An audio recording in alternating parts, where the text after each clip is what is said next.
Okay, good evening, everybody. Welcome back to Exploring the Lord of the Rings. My name is Corey Olson, the Tolkien Professor, and we are back again. I have returned from Texas. Good thing I have apparently returned to New England just in time to escape the fearsome winter weather down in Texas. I shouldn't joke. It's totally serious to the people in Texas. But anyway, no, it's fun. I had a great time down in Texas.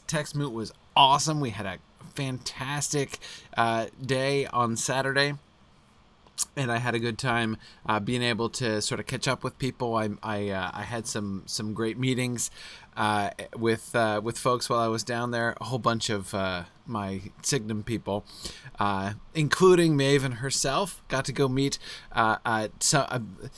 there's a person in Texas that I've been wanting to meet in person for a long time, though I've had many conversations online with him, and of course that is Buddha, Maven's parrot. So it was excellent to finally meet Buddha in the flesh. Anyway, it was great. I had a great time catching up with some folks, and I had a wonderful time at Moot, which was excellent, and we even did a completely spontaneous, the idea occurred to me after I was standing at the podium, spontaneous stream of my keynote address on Twitch. I don't know if you got a chance to see that. It was really fun talk, actually. So if you haven't, you can still check that out on our Twitch channel in the archives, our past broadcasts. You should still be able to see it there. So, okay, so I think we are pretty much ready to go. One quick announcement, which is really exciting, is our next Moot. So we already have our next Moot officially announced and scheduled. And this is a very exciting one because this is sort of fulfilling a request we have had for a very long time. And that is a Moot over in Europe. That is, we are finally leaving America and going over. Of course, our European friends are so long suffering. Either staying up until the middle of the night or waking up in the middle of the night. Usually, of course, my schedule is almost always with my family commitments and stuff. It's almost always easier for me to broadcast. I've been broadcasting after my family's asleep for, 7 years now. And that's just kind of the time I can get chunks of reliable time like this to broadcast. But I know it's extremely difficult for the Europeans with the time difference. So I always appreciate their persistence, and anyway, so I'm really glad that we are going to be able to head over there. So the date for our Brit Moot, our London Moot, is going to be the 28th of April. So April 28th. And it's going to be in London. You can get more information at londonmoot. It's londonmoot.com, Darren, isn't it? I thought I saw Darren, our wonderful organizer here. Yes, londonmoot.com is the page. We're going to have an event page, of course, for that also on our signumuniversity.org site. But yeah, it's going to be great. So it's this just, again, like the others, one-day conference, really inexpensive. It's going to be £30 to attend. That'll include lunch and a full day of awesome, fun activities in London with us there. Yep, londonmoot.com. Thanks, Darren. So yeah, that's going to be great. So I hope that you'll be able to come. I hope that, if I'm speaking, I say I hope you will be able to come. Of course, all the Europeans are sound asleep just about, right, as I was just saying. So, but anyway, if you could spread the word. And of course, for those who are listening or watching this asynchronously, I'm talking to you too. So, so very good. All right. So that's our next thing coming up. We have, this will be our third new Moot of the year, as we, this year, as I, had mentioned before, is the year in which we are finally doing the expansion of our regional moots that I've been wanting to do for a while. So I'm excited for our third new moot. We did the Midwest, we did Texas, and now we're going over to Europe. And we have some other prospects that we'll be hoping to continue sort of cycling around in America. Who knows? Maybe we even get to Aussie Moot sometime, right? That would be pretty fantastic. So anyway, I hope that to be able to catch up with a bunch of you at when our Signum Moots finally come around near you. You know, JJ, Kiwi Moot is extremely attractive idea. I mean, there's so many possibilities, obviously, with potentials for visiting movie sites and stuff. That's a trip, needless to say, I've been wanting to make for a really long time. Heck, I've been wanting to go to New Zealand since before the movies originally came out. So yeah, Kiwi Moot it seems like a thing that should happen. I agree. So we'll see. We'll see. Oh, and Lady Schmabuak, there will certainly be a second Tex Moot. The hope is for all of our regional moots to become annual events. We're wanting my hope is that all of these, none of these, I should say, will be merely one-shot affairs. And there certainly are active plans for Tex Moot again for next. We don't have anything to announce yet. We don't have an official date or anything, but there are certainly plans for Tex Moot for next year. So. Yep. Excellent. Yeah. So, and again, for people who are, interested, if you like planning events, if you would like to get involved in helping us to make a moot happen near you, we're working on a Southeast Moot, Southeast America, down in Carolinas. We're working on one in the Southwest, Southern California. I would love to do one in the Pacific Northwest. I would love to do one up here in New England in the Northeast. I would love to do one in Canada.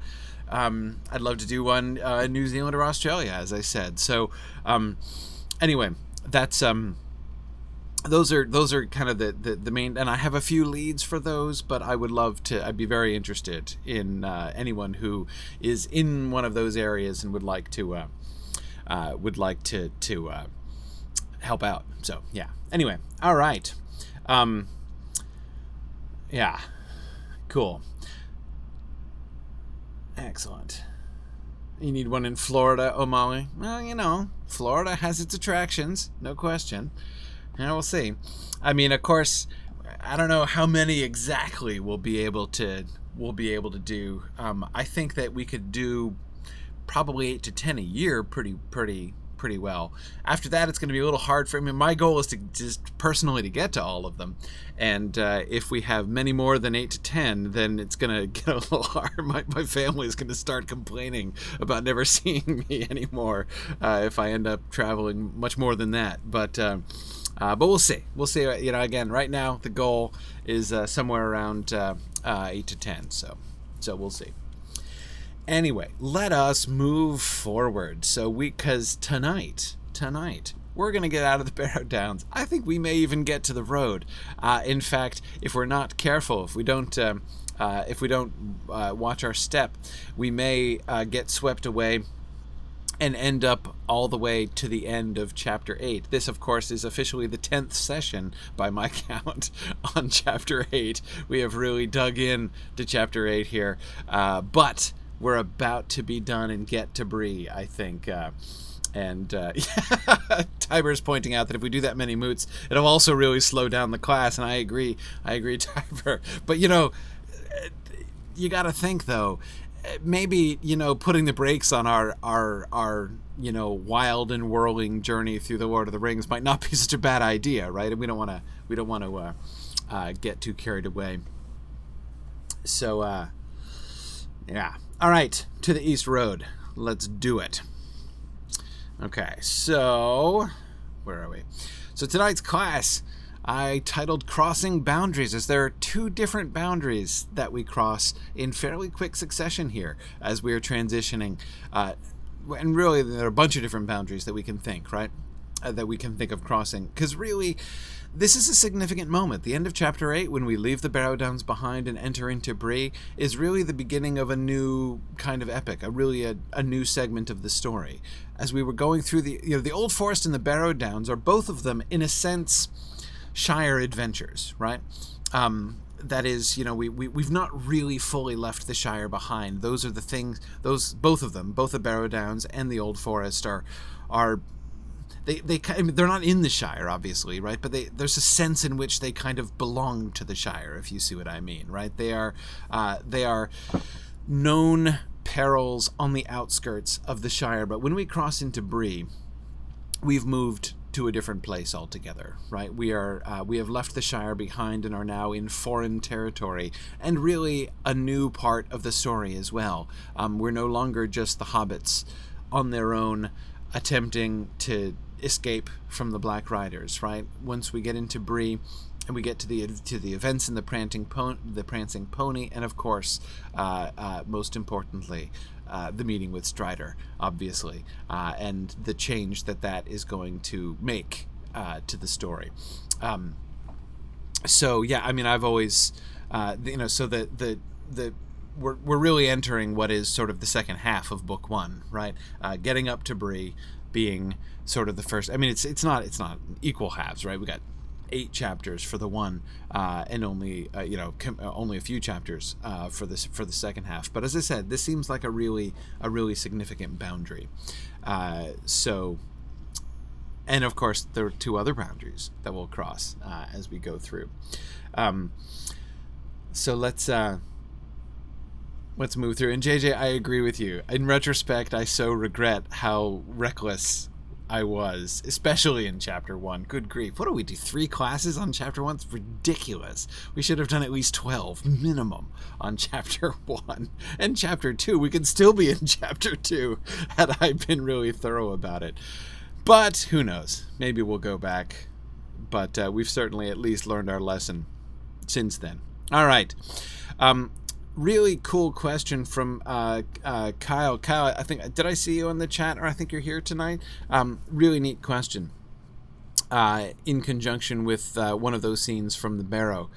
So he quotes this section, which I'll read in full because it's worth reading, not only sort of the crucial sentence, but the sentences before and after. Yeah, Kyle's here. Great. Okay. But though his fear was so great that it seemed to be part of the very darkness that was round him, he found himself as he lay, thinking about Bilbo Baggins and his stories, of their jogging along together in the lanes of the Shire, and talking about roads and adventures. There is a seed of courage hidden, often deeply it is true, in the heart of the fattest and most timid hobbit, waiting for some final and desperate danger to make it grow. Frodo was neither very fat nor very timid. Indeed, though he did not know it, Bilbo, and Gandalf, thought him the best hobbit in the Shire. He thought he had come to the end of his adventure, and a terrible end, but the thought hardened him. He found himself stiffening, as if for a final spring. He no longer felt like a helpless prey. Okay. So that's the passage that Kyle was particularly interested in, and he says, upon our reading of this passage, a thought occurred to me, in reference to the underlined part of the passage, the italicized in my version, part of the passage. Did Sam write this? I wondered this because this seems like something that Sam would want to be told of Frodo more than Frodo of himself. Not to mention the fact that how could Frodo know that Bilbo and Gandalf thought him the best hobbit in the Shire, if the passage says he didn't know that himself? This could also be a case where Gandalf or Bilbo told him about it later, and he then wrote it down. I know there's a lot of speculation here, and it could be a number of different sources, but to me in this passage, in this scenario, Sam seems to fit best, as he would want those reading the Red Book to know that Frodo was thought the best hobbit in the Shire. This begs bigger and more grand questions, however. Can we ever be certain at any point that we are reading from a specific source in The Lord of the Rings? Really great question. Of course, the notes on Shire records that we get at the end of the prologue material in the Fellowship of the Ring does invite us, right? It does invite us to speculate, to think about the provenance of this text, right? This is not just a story written by a modern person. This is a story that's been edited and translated by a modern person, and we're told some about the sources of it, right? It started as Bilbo's Red Book, which Frodo was given, and which Frodo completed. We know that Frodo wrote or revised the vast majority of the text, which is the Lord of the Rings, and then he gives it to Sam and says, the last pages are for you. And we can imagine Sam acting to some extent in an editorial capacity, though we're told in the prologue there that we're told explicitly that Sam didn't like to change anything that Frodo and Bilbo had written. But anyway, okay, so we've got that material, but then of course we know there's no claim that the story that we're reading comes right from the Red Book, right? The Red Book is one of the most important sources, but it's not the direct. This is not like a direct translation from the Red Book. The Red Book itself did not survive, right? The text that it seems that this text was taken comes from the text recopied by Findegil, King's Writer, in Gondor, right? So Pippin has a copy of the Red Book made, and he brings it with him to Gondor, and then copies are made in Gondor to enter into the records of Minas Tirith, right? So that they can have copies of the Book of Perianath, giving the account of the War of the Ring from the Hobbit's perspective, right? So that seems to be the trail through which we got this, right? So, okay, what does this tell us, right? What does this mean? So to Kyle, just to sort of start with Kyle's final question there, can we ever be certain at any point that we are reading from a specific source? It's hard, right? One thing that I would say that all of this editing, translating, and copying and recopying makes very difficult is to do anything like a sort of stylistic analysis, right? To be able to say, well, this is, Frodo's style, prose style versus Bilbo's prose style versus Sam's prose style. That's really tough, right? I don't think the evidence suggests that the framework that Tolkien has given us does not really, I think, invite that kind of analysis. So I think that if we start looking for like bits of narrator prose that kind of sounds like Sam, I think we're going to be I think we're going to be kind of barking up the wrong tree when it comes to that. So that I don't think is really reliable, right? So then what do we have? Well, we have to remember one thing that's quite clear and quite consistent all the way through is that this is a text that was written after the fact. There are a bunch of examples of that. So as Kyle was pointing out, the mere fact that Frodo did not know at the time in the Barrow that Bilbo and Gandalf thought him the best hobbit in the Shire cannot be taken as proof that Frodo can't have written that, right? It doesn't prove it. Now, I agree, for other reasons we might think that Frodo wouldn't have written this passage as it stands. But the mere chronological fact that Frodo in the Barrow was ignorant of this fact doesn't prove anything, because this is not like a contemporary. This is not faithfully drawn from notes made by Frodo at the time, right?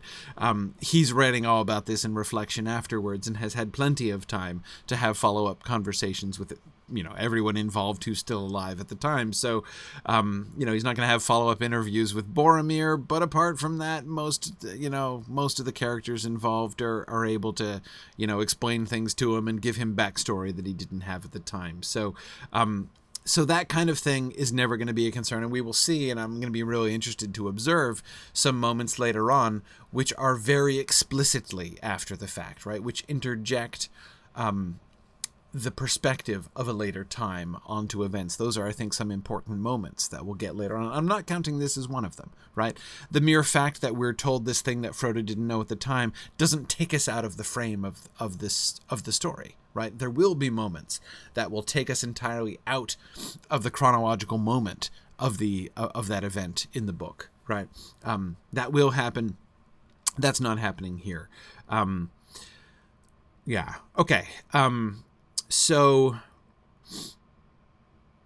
yeah, Croker says that it sounds like something Gandalf would tell Merry and Pippin and Sam and Minas Tirith after the war ends. I could easily believe that. One of those conversations that they had sitting around in Minas Tirith, right? Gandalf saying, Bilbo and I long thought Frodo, the best hobbit in the Shire, right? Absolutely. So I certainly, Kyle, I agree with your overall sort of premise, right? That this kind of sounds like a Samish thing to say, right? And that Sam could well have heard this in a situation like that, right? In conversation with Gandalf. And that Sam, one of the things that Sam might have done as editor of Frodo's work is to go back and add complimentary bits that Frodo might have left out. Like that I can totally believe. So I have no problem in theory, believing that. Do I think that we can really be certain? As Kyle asks, no, I don't think we can really be certain. And I think that it's fun to kind of play this game and to sort of imaginatively project backwards what the different kind of provenance of different passages might be. At the end of the day, it's really all speculation and we can't really prove it, right? But I do think it's kind of I guess that's all I can really say about it. It's a fun exercise, but we can't really be... I don't think we can ever really be certain. I'm trying to think of other examples of things that we could say are certain. You know, like if the book ever says this, it definitely comes from Sam and not from Frodo or Bilbo. It's tough. The one thing, of course, that we can... There are a few passages, I think, that we can say with 100% certainty where they come from. And that is the passages which come with 100% certainty from the modern narrator, right? Here, I specifically the anachronisms, right? When the narrator compares the dragon-shaped firework to the passing of an express train, right? Like an express train coming out of a tunnel. No, wait, that's the Hobbit. Like the passing of an express train. There are two express trains, one in the chapter 1 of the Hobbit and one in chapter 1 of the Fellowship of the Ring. Anyway, if I recall correctly, Bilbo's shriek, the shriek that bursts out of him as he's listening to Thorin's speech in Bag End in chapter 1 bursts out of him like an express train coming out of a tunnel, if I remember correctly. But anyway, the point is, in those moments, right, when the narrator is those are clearly moments where the modern narrator is speaking to us, the modern reader, right? And that we can point to pretty clearly. There are some others. Kyle later in the post suggested perhaps the Thinking Fox passage, right? See, the Thinking Fox passage strikes me as less than 100%. I agree that it seems tone-wise to fit with the kind of thing that the modern narrator says. So if we take those moments which must be the modern narrator because the people within the story don't have the framework for it, right? It's, again, the modern person speaking to modern people. If we look at like the tone of those and then think, okay, so when the narrator is speaking kind of in that tone, it's probably the modern narrator's voice that we're hearing, right? So that's not, those words that are being said in that tone aren't Frodo or Sam or Bilbo. Maybe. Right. But I don't consider it impossible. Like, I consider it impossible that Sam, Frodo, or Bilbo wrote that line about the express train, right? I don't consider it impossible that any of the three of them wrote the Thinking Fox moment, right? JJ and Archimago are suggesting perhaps a Fox emendation, right? That a copy of the Red Book was made among the Foxes who added that. Entirely possible. Now, Tony, I agree that sort of the next stage of, we can't be certain, right? But it is really interesting to think about those moments which really do describe sort of the interiority of a particular character. Tony gives two great examples. One, Frodo's experience in Lothlorien, right? Tony, I suspect you're thinking particularly of that moment, like the one in Karen Emroth, where he describes putting his hand on the tree, right, and being aware of the living tree for the first time, and that attempt to describe like how the world seemed new, and he saw colors that were colors that he knew, but yet that whole passage, right, where we have this attempt to kind of verbalize the remarkable experience of being in Lothlorien for the first time, Frodo's feelings of being in Lothlorien for the first time. Anyway, so that's that. I agree. That's a really great example. That seems like it's not that it's theoretically impossible that Sam could have plugged that in, but that would seem certainly to be Frodo's own point of view. Sam passages, like the passages of Sam's perspective on things, of course, it's very noticeable how much the narrative shifts around as Frodo comes more and more under the power of the ring during the final leg of the journey into Mordor, and the narrative follows Sam more and more closely through that whole section. It is tempting to say, for the same reason as we would say for Frodo on Caren Emroth, that's got to be Sam, right, telling us about how he felt there. Maybe. I'm not 100% sure of that one, though, Tony. Or at least I should say I would be less confident of that one, because I'm thinking of the state of the book when Frodo hands it to Sam, right? Why? You've nearly finished it, Sam says. Makes it hard for me to, and Frodo saying the last pages are for you, makes it kind of hard for me to imagine that Frodo stopped before it got to Mount Doom, right? I mean, conceivably that would fit the description of you've nearly finished it, but anyway, those, it doesn't mean that those couldn't have been very heavily influenced, right? Like, for instance, potentially Frodo attempting faithfully to reproduce the things that Sam has told him, right? Anyway, lots of speculation and lots of fun doing it. But as I said, I think there's very little that we can certainly prove. But it is fun to do, right? And Kyle, exactly on the principles that you're describing here, thinking about moments like this, because I agree that although it's not chronologically impossible that Frodo could have come to know that and said this, it does seem unlikely that Frodo would put in that bit, right? Would choose to interject that, indeed, though he did not know it, Bilbo and Gandalf had thought him the best hobbit in the Shire. And it's delightful to imagine that being one of the editorial changes that Sam made. So, anyway, yeah, and fourth thought was that's exactly what I was thinking. The moments of describing Sam's heroism in Book 6 seem to me almost too heroic to have likely come from Sam, right? I've got to think that the description of Sam's feelings and actions as they crossed Mordor, had Sam written it, I would think it would probably be a little bit less about him and more about Frodo's sufferings, right? Anyway, yeah. Okay, but now let's move on to passages, because I got 10 passages to cover before we finish Chapter 8, so let's see what we can do. It was still fairly early by the sun, something between 9 and 10, and the hobbits turned their minds to food. Their last meal had been lunch beside the Standing Stone the day before. They breakfasted now off the remainder of Tom's provisions, meant for their supper, with additions that Tom had brought with him. It was not a large meal, considering hobbits and the circumstances, but they felt much better for it. While they were eating, Tom went up to the mound and looked through the treasures. Most of these he made into a pile that glistered and sparkled on the grass. He bade them lie there, free to all finders, birds, beasts, elves, or men, and all kindly creatures. For so the spell of the mound should be broken and scattered, and no wight ever come back to it.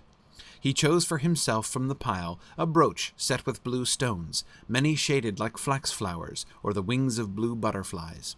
He looked long at it, as if stirred by some memory, shaking his head, and saying at last, "Here's a pretty toy for Tom and for his lady. Fair was she who long ago wore this on her shoulder. Goldberry shall wear it now, and we will not forget her." All right.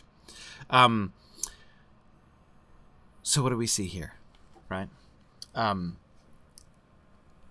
It's, first of all, just really fun to think about. Notice how the text is inviting us to recall their previous meal, right? So we have the ill-advised lunch break, right, at the Standing Stone the day before, which led to disaster. This was the hobbits apparently being a little bit too overconfident, a little bit too complacent. The narrator asking us, and by the way, for the record, I think that's the modern narrator, and neither Frodo nor Sam nor Bilbo, saying, perhaps, that, lying under the sun, right, but was enough to explain what happened, right? That sort of semi-rhetorical question, right? I suspect that of being the modern narrator who's supposed to be adding that. But anyway,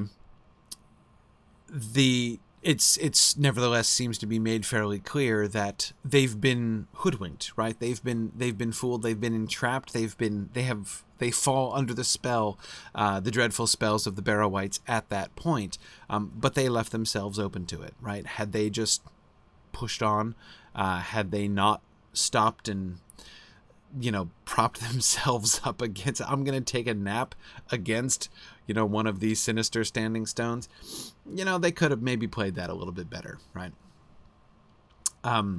But anyway, we have that juxtaposed with their breakfast here. So here we are, actually on the site of the barrow, like they're right next to the treasure, right? So we've come out of the barrow where we've just been held prisoner, right? Nearly killed, cast under spells. We're still standing on the barrow mound in the middle of the barrow, barrows, and we're gonna stop and have another picnic here, right? Now, of course, they're with Tom Bombadil. What could happen, right? But it's a lovely kind of juxtaposition, the kind of inappropriate carelessness that they showed the day before versus now the actual sort of they are carefree, right? They have been set free from all of their cares, and so can perfectly well relax. Fear no morning noises, says JJ. Yeah, exactly. Yeah, cool. Ambrosius Aurelianus. And I hope Megan said hi for me. I know a friend of yours came to text Moot and mentioned you. Wasn't it Megan? I think it was Megan. I met so many people, I might have gotten that name wrong. But I thought it was. Anyway, I definitely met one of your people at text Moot.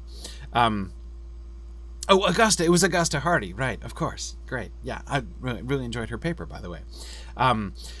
Okay, anyway, so yes, Ambrosius Aurelianus says that it's fascinating what Tom does with the treasures. We know that he has no personal use for them, but he just leaves them out for anyone, except he can apparently cast a spell that only lets kindly creatures find them. Yeah, that is really an interesting note, right? Free to all finders, and I really like that line too, Stephanie. Free to all finders, birds, beasts, elves, or men, and all kindly creatures.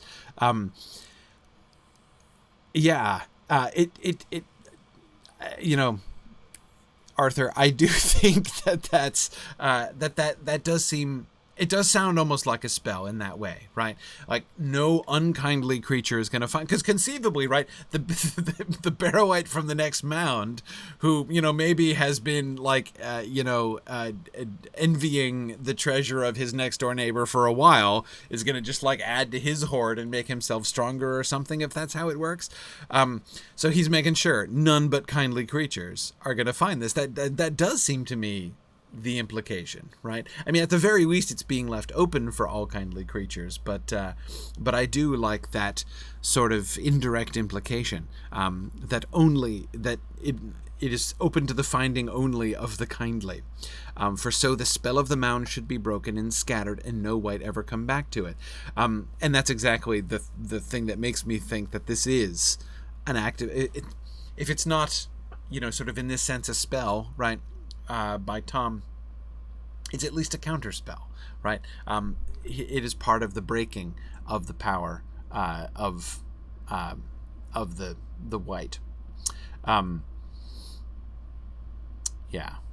Good. Yeah, and Harnath, thinks there's a clue here that Barrow Wights are attracted to sparkly treasures. Yeah, I mean, I agree. They do seem to be. I think that we do get that. We do get that hint here. Yeah, yeah. Yeah, Tony is saying that whites are dragonish in this way. It would seem so, but I wonder, right? That is one of the things about dragon treasure is sort of circular, right? Dragon sickness is kind of circular. That is to say, we all remember, of course, that when a dragon has brooded over a treasure for a long time, he confers this negative spell upon it, right? That it's dangerous. Dragon treasure of that kind, it can infect you, and so it makes you dragonish when you come to it. But of course, it works the other way too, right? If you have dragonish feelings towards money, remember that's how dragons come about in Norse mythology. It's where Fafnir came from, right? It starts with his dragonish feelings towards a pile of treasure, and then he and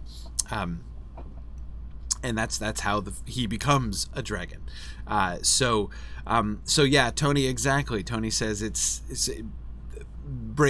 exactly what we see going on here is the breaking of a spell like that. So exactly, Tony. I mean, I'm a little bit less clear of exactly what the sort of cause and effect is with the Barrow Wights, right? If treasure makes you into a dragon and then being a dragon infects the treasure, how does that work the same way with Barrow Wights, right? Does the treasure is obviously part of the spell, part of the what's the phrase here? The spell of the mound, right? Part of the spell of the mound is contained in the treasure itself. Does that mean that the treasure caused it in this way? Again, think of the kinds of things that treasures can cause in Tolkien's poem, The Hoard, right? It's not exactly the same. We don't have undead there. It's more of a dragonish thing, but yeah. Yeah, good. Let's see.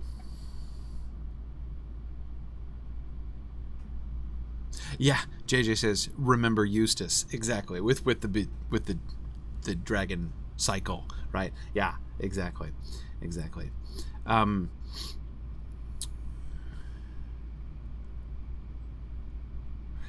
I agree, Tillian, that it would make sense that objects of treasure which can produce greed and corruption would be attractive to dark spirits. Yes, I agree. The question is, do they make them that way, right? Like dragons do. We don't really know exactly. Kyle is wondering if a white would be turned into a white dragon after an age. Yeah, if you have it like the creature, he contemplates the treasure long enough and becomes an undead dragon. Oh, like that would ever happen, right? Maybe, right? We don't have any real evidence for that kind of thing, but. Yeah. Matt says the treasure going into the barrow is a place where it does no good for anyone. Much as Beowulf says the treasure he wins will do his people good. Right, the treasure he claims from the dragon's hoard, right? In a barrow with him, it does no one good. Yeah, I mean, of course, Matt, that leads... I mean, of course, why is there treasure in the barrow in the first place, right? Because people buried it with the dude. It's not like a dragon presumably has built up its hoard through, rampageous actions, right? It's gathered its hoard by killing folks and collecting treasure over a period of time. The whites have presumably not done that, right? The whites... they inherited their hoards, right? That is presumably the treasure in the barrows was deliberately buried with the dead folks, right? So because it's part of the tradition. I mean, it's to me kind of an interesting note in Beowulf even about that question of the treasure doing good, right? Because of course we start the poem Beowulf right, with a description of the funeral boat of Shield Chafing, right, and all the treasure that was sent off with him. And one is inclined to wonder, what good was that treasure doing to anyone, other than, I guess, it must have landed somewhere.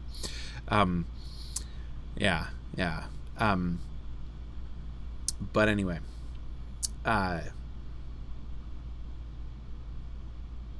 good. Anyhow,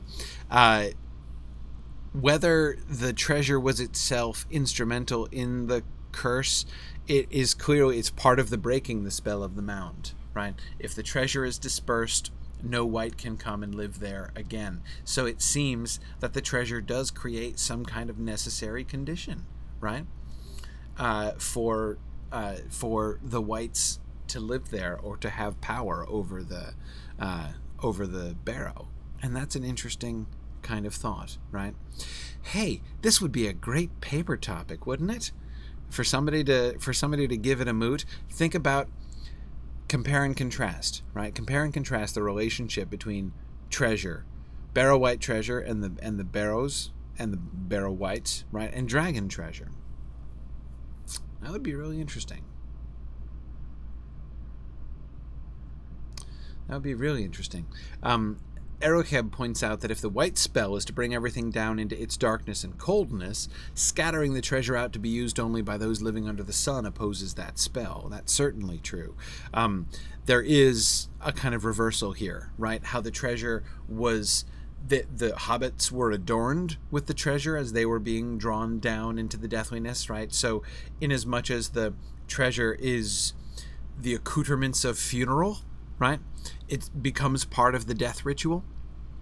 And so now if it's going to be used by kindly creatures, in this kind of dynamic living way under the sun, that creates a significant change, right? A significant difference. And therefore sort of reverses things. That makes sense. Cool. But then, of course, we have the Goldberry touch. And somebody, I forget who it was now, it was a while back, Fourth Dauntless maybe, was saying that he loves the fact that it's a blue, a brooch with blue stones, right? Because blue is Tom's color. Right, and thinking about the ways in which when they put on their fancy dress for dinner on the second night, when Tom Bombadil comes in dressed in green, like Goldberry was wearing green before, but she's put aside her green dress and she's wearing white now, white and silver, and he's now wearing green, though with still some blue, right? So that he is bringing her a brooch that's in. So now she's going to be wearing a brooch with his color, just like he was wearing clothes that were in, her color from before. It is all kind of adorable, right? And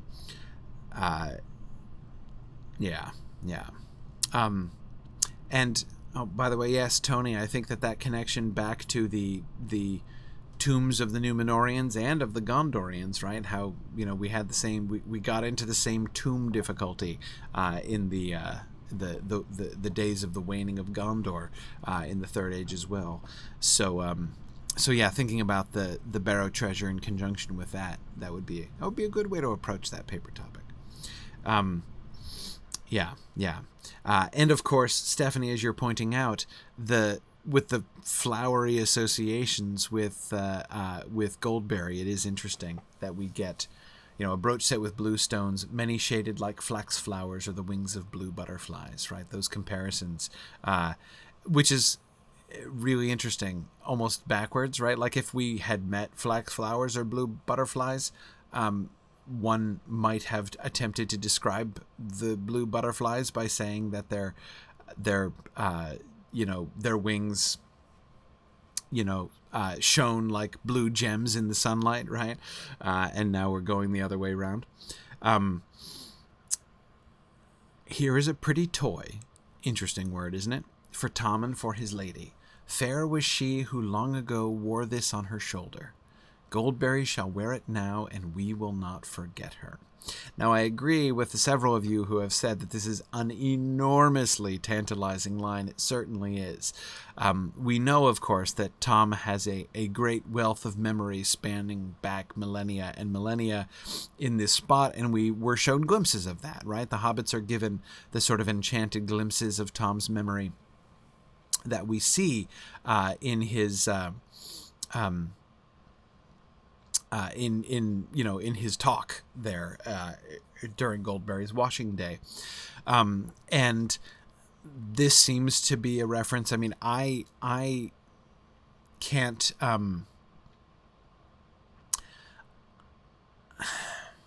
Gallandar is asking, does Tom know the woman who originally wore the brooch, or is he perhaps just thinking about the impermanence of mortal things in general? I think he may be thinking about the impermanence of mortal things, but I think that he is implying that they knew the woman herself. And that's another thing that's kind of cool, right? It's not we, right? Goldberry shall wear it now, and we will not forget her. Does he mean that the two of them both knew her, right? Or that the two of them will remember together because he took the brooch and she's wearing it, right? Goldberry is wearing it, and so the two of them will know them. No, I mean, I have always understood that line to say that they're not going to forget her specifically, right? That he knows the person, the woman who wore the brooch, right? Who was she? We don't know, right? Some lady from Cardolan, probably, right? Maybe from even pre-Cardolan. That seems possible. There are probably treasures here still from the people who lived in the Barrow-Downs and who originally made the Barrows before the men of Cardolan took refuge here. So yeah, I do suspect very strongly that he knew. I mean, fair was she who long ago wore this on her shoulder. That's very specific, right? Yeah, Tony, I also like to think that whoever it was who wore this, once enjoyed the hospitality of the house of Tom Bombadil, right? That would be fun to imagine, right? Yeah. Equal footing with Farmer Maggot, JJ. Exactly. Yeah, good. Yeah, Matt, it is a really interesting connection. Matt DeForest is sort of wanting to think about this reference to this heirloom, this memory of this other lady who is gone, and thinking about Mary's memory, right? When he wakes up and he has the memory of being stabbed in the heart. We have these two sort of memory relics, right, of that time, assuming that the lady in question is from that same time. She was a lady of Cardolan, which seems to me likely even just because of the jeweled brooch, right? That kind of seems like an Arnorian thing. I mean, maybe the people who lived there previously, the more ancient race of men, had this kind of jeweled brooch, but that doesn't seem hugely likely. It seems more likely that it was Arnorian. Anyway, so we have, on the one hand, the wistfully, but it seems fondly recalled memory of Tom on the one hand, and then the painful, horrifying memory which has been obtruded upon Mary, right? In which he was almost entrapped, perhaps, or at least with which he was afflicted without his own choice, right? So I agree that is sort of an interesting connection there. Yeah.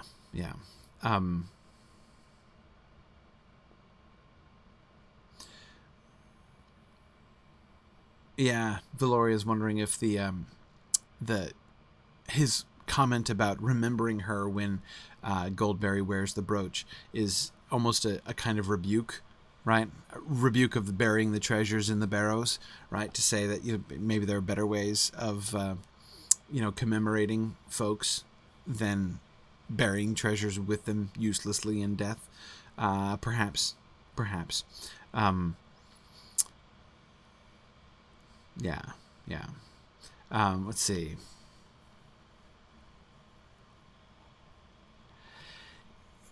See, I don't know. Fourth Dauntless is asking, is it reasonable to guess that the lady who wore the brooch was the spouse of the man whose memory Mary received, since it seems that perhaps they were buried together?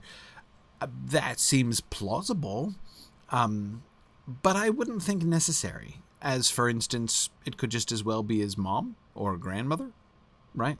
I mean, it could be a family, Barrow, in other words. And so it could be his sister, right? Aunt, who knows? It does seem that if this woman was in fact a Cardolan woman, one would think that she was connected to him, related to him in some way. But I'm not really sure about how confident we could be that they were married. But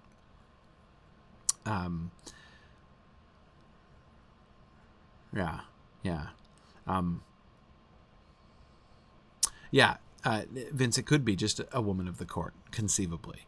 I don't know. I mean, I kind of think it seems to me she was likely to have been a person of importance, but Finn says, wouldn't anything of worth to a mortal be a toy to Tom? He treated even the ring itself as a toy. That is a good thing to remember here, right? Toy, I think, suggests certainly whatever else it suggests he doesn't take this thing too seriously, right? That is, he is not taking it because he values it in itself, right? Tom is not picking the most valuable thing out of the pile and saying I shall take this home and add this to my hoard, right? That's obviously not what's happening. And his characterization of it as a toy certainly points to that, right? And yes, you're certainly right, Finn. The ring shows the obvious sort of extremity of that viewpoint, right? All right, let's keep going. For each of the hobbits he chose a dagger, long, leaf-shaped and keen, of marvelous workmanship, damasked with serpent forms in red and gold. They gleamed as he drew them from their black sheaths, wrought of some strange metal, light and strong, and set with many fiery stones. Whether by some virtue in these sheaths, or because of the spell that lay on the mound, the blades seemed untouched by time, unrusted, sharp, glittering in the sun. Old knives are long enough as swords for hobbit people, he said. Sharp blades are good to have if shire folk go wandering, east, south, or far away, into dark and danger. Then he told them that these blades were forged many long years ago by men of Westerness. They were foes of the Dark Lord, but they were overcome by the evil king of Carn Dûm in the land of Angmar. By the way, the explicitly Arnorian provenance of the swords is another thing that leads me to think that the treasure is by and large Arnorian, and so that it's almost certainly a Cardolan woman that Tom is remembering there. Okay.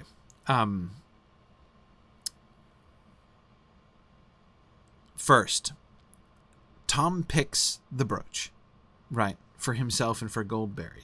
Notice that Tom does not give the hobbits their choice, right? He doesn't tell them to go and pick something. He takes things for them, right? He takes these swords and distributes them among them, so that they receive their Barrow treasure, not through their own choosing, not because of their own taking, right? But as a gift from Tom. That strikes me as an important thing, right? I think that's quite crucial. Had they chosen something and taken it because they wanted it, right? That might have been bad. That might have led to trouble. Who knows what kind of trouble that would have led to, right? Alia Eru says, is Tom foresighted, as certainly these blades that they are being given are going to, in fact, be very useful. Notice Tom only points to the general wisdom of the thing, right? Sharp blades are good to have if shire folk go wandering. Yeah, okay, sure. Why not go armed if you're going to adventure through really dangerous territory? Seems like a good general piece of wisdom that they might do well to heed. So one could say that it needn't be any more than that. But of course, I don't think one need be shy about ascribing a certain amount of foresight to Tom Bombadil, right? My guess is that over the years he's picked up on certain patterns in the great music, right? And may have many occasions on which he comes to a moment and says, "Oh, I've heard this one before," right? I have a feeling I know how this is going to go. So yeah, and Tony, I absolutely agree with you. I think that he's well aware of the virtue that is laid on these blades, and knows, as we will see, right, these blades are particularly effective against, the Witch King of Angmar, right? So, I mean, these are especially useful swords to have in fighting against the Nazgul, who he knows are pursuing them. So, that I think is important, right? That he sees. He sees that they may need them, right? And so again, he is choosing on their behalf, and he's choosing wisely in ways that perhaps they might not. Of course, I can't help but remember Sam's chucking away his crown and rings and stuff, right? He's got the wealth of a nation adorning him. Certainly more money than possibly the entire Gamgee family line has ever had, all put together, and here he's just chucking it away on the grass without a second thought. And that's one of the reasons why Sam is awesome, right? But again, the question of on what basis would they choose if they were allowed to choose their own one piece of treasure, it never comes to that, right? He chooses on their behalf, and it seems chooses wisely. But yes, thanks for the reminder. Let's see who. Yes, Finn again was pointing out, of course, the reference to the fact that fighting is not something that occurred to any of them as one of the adventures that they would be having, right? Really interesting, at the very least, a sort of a testimony to their naivete, right? A testimony to their parochial lives, that even though they've been thinking about going out on adventures, it never occurred to them that combat might be a thing that they'd end up having to do, right? So yes, Croker, they are exactly like the dwarves in The Hobbit, blithely adventuring unarmed, as Thorin and company obviously are. The only weapons that Thorin and company carry are Orcrist. Well, I mean, I was going to say Orcrist and Glamdring, though, of course, Gandalf gets that one. Yeah. Yeah, good. And yeah, Galandar is emphasizing again the usefulness of the knives that he gives them, the blades that he gives them. Again, the usefulness as compared to the uselessness of the treasure just lying there under the ground, right? As it was doing nobody any good before. Yeah. Cool. Good. Let's keep going. Few now remember them, Tom murmured, yet still some go wandering, sons of forgotten kings, walking in loneliness, guarding from evil things, folk that are heedless. The hobbits did not understand his words, but as he spoke they had a vision, as it were, of a great expanse of years behind them, like a vast shadowy plain, over which there strode shapes of men, tall and grim with bright swords, and last came one with a star on his brow. Then the vision faded, and they were back in the sunlit world. It was time to start again. They made ready, packing their bags and lading their ponies. Their new weapons they hung on their leather belts under their jackets, feeling them very awkward, and wondering if they would be of any use. Fighting had not before occurred to any of them as one of the adventures in which their flight would land them. Notice that, in which their flight would land them. That's how they characterized their adventure, right? They are running away, right? Gallantly chickening out. That's what they're doing, right? That's how they see their adventure. We are fleeing from pursuit. They're not looking for a fight. They're not looking for that. Again, doesn't even occur to them, right? Notice Tom's segue, right? Just looking back up there briefly for a second. It starts with the knives, right? With the blades. made long years ago by the men of Westerness. So he has recalled the war of the men of Westerness with the evil king of Carn-Dûm in the land of Angmar, right? And then he segues from that to say, few now remember them, yet still some go wandering. His pointing to the Rangers, right? And then they have this vision. Do I think this vision comes from...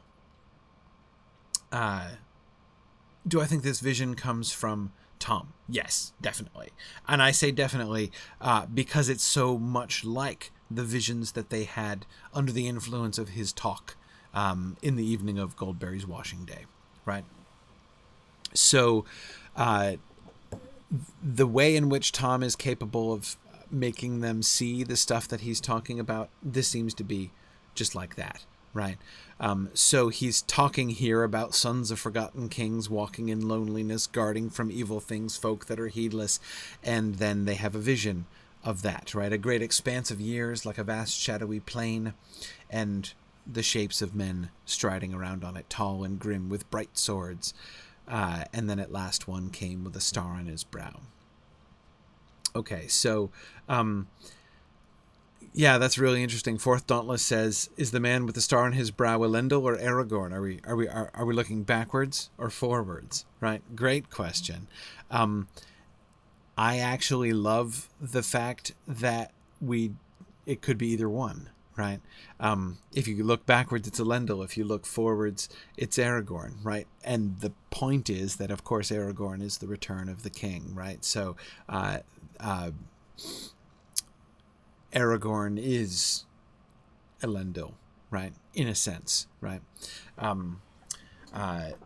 Yeah. So anyway, that combination, right? That connection between Aragorn and Elendil, I think is fun. I certainly think it is primarily Aragorn, but I do think, Fourth Dauntless, that it's well remembered, right? That if he is looking backward, because of course, as is implied by Fourth Dauntless's question, recall Tom Bombadil's talk went backwards before, right? He started with contemporary stories and then went back and back and back. So that Tom Bombadil's stories proceed in a backwardsly direction, we have precedent for that, right? So that's certainly by no means impossible at the very least.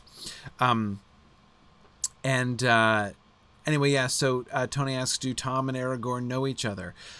Well, Aragorn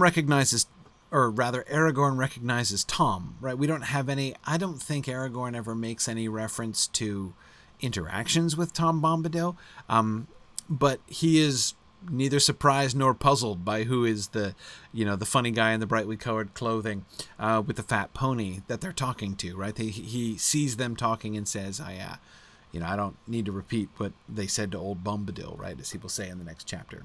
And yes, Finn, even the reference to old Bombadil suggests that he's a familiar figure, right? If not a personal friend, it could be a personal friend, but even if not a personal friend, at least a familiar figure, right? But anyhow, so yes, I do think that it is Aragorn. Now back to the question we were asking before about foresight, right? Yeah. Do I think Tom has foresight? Sure do. Right? Sure do. Right? Why else would he be showing them this? Right? Why else would he even be getting this? This reference to, it's like he's preparing them, right? This is a rather pointed digression, isn't it? Let me introduce you to the concept of the Rangers, right? To the vague fact that, just FYI, there exist still people who are the sons of forgotten kings, right? Who are walking in loneliness, guarding from evil things, folk that are heedless. Just want to let you know that's a thing, okay? That happens, and it may or may not become relevant to you sort of soon, right? I think of the question that Frodo is going to ask of Gandalf, right? When Frodo's going to be all surprised, right? You mean to say that Aragorn is one of the old kings? I thought he was only a ranger, right? And we're going to get that in many, many meetings, right? At the beginning of book 2. And, it's like, come on, Frodo. Like, you've been missing this boat that whole time, right? Bombadil, didn't you listen to? I feel like it's like Thorin in chapter 1 of The Hobbit, right? Have you not heard our song, right? When he says that to Bilbo, and Bilbo wants everything laid out plain and plain and square. Anyway, he wants everything in prose.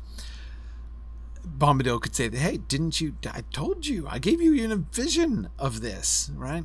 You should have picked up on that a little bit quicker, Frodo." Anyway. And yet, Tony, I agree. Even if he is not personally known to Bombadil, Aragorn would know of Bombadil from Gandalf, certainly. Who knows? Maybe even the sons of Elrond would probably have met him, right? You'd think. Elrond says he hasn't met him for a long time, but that's just because Elrond hasn't left Rivendell in forever. Okay.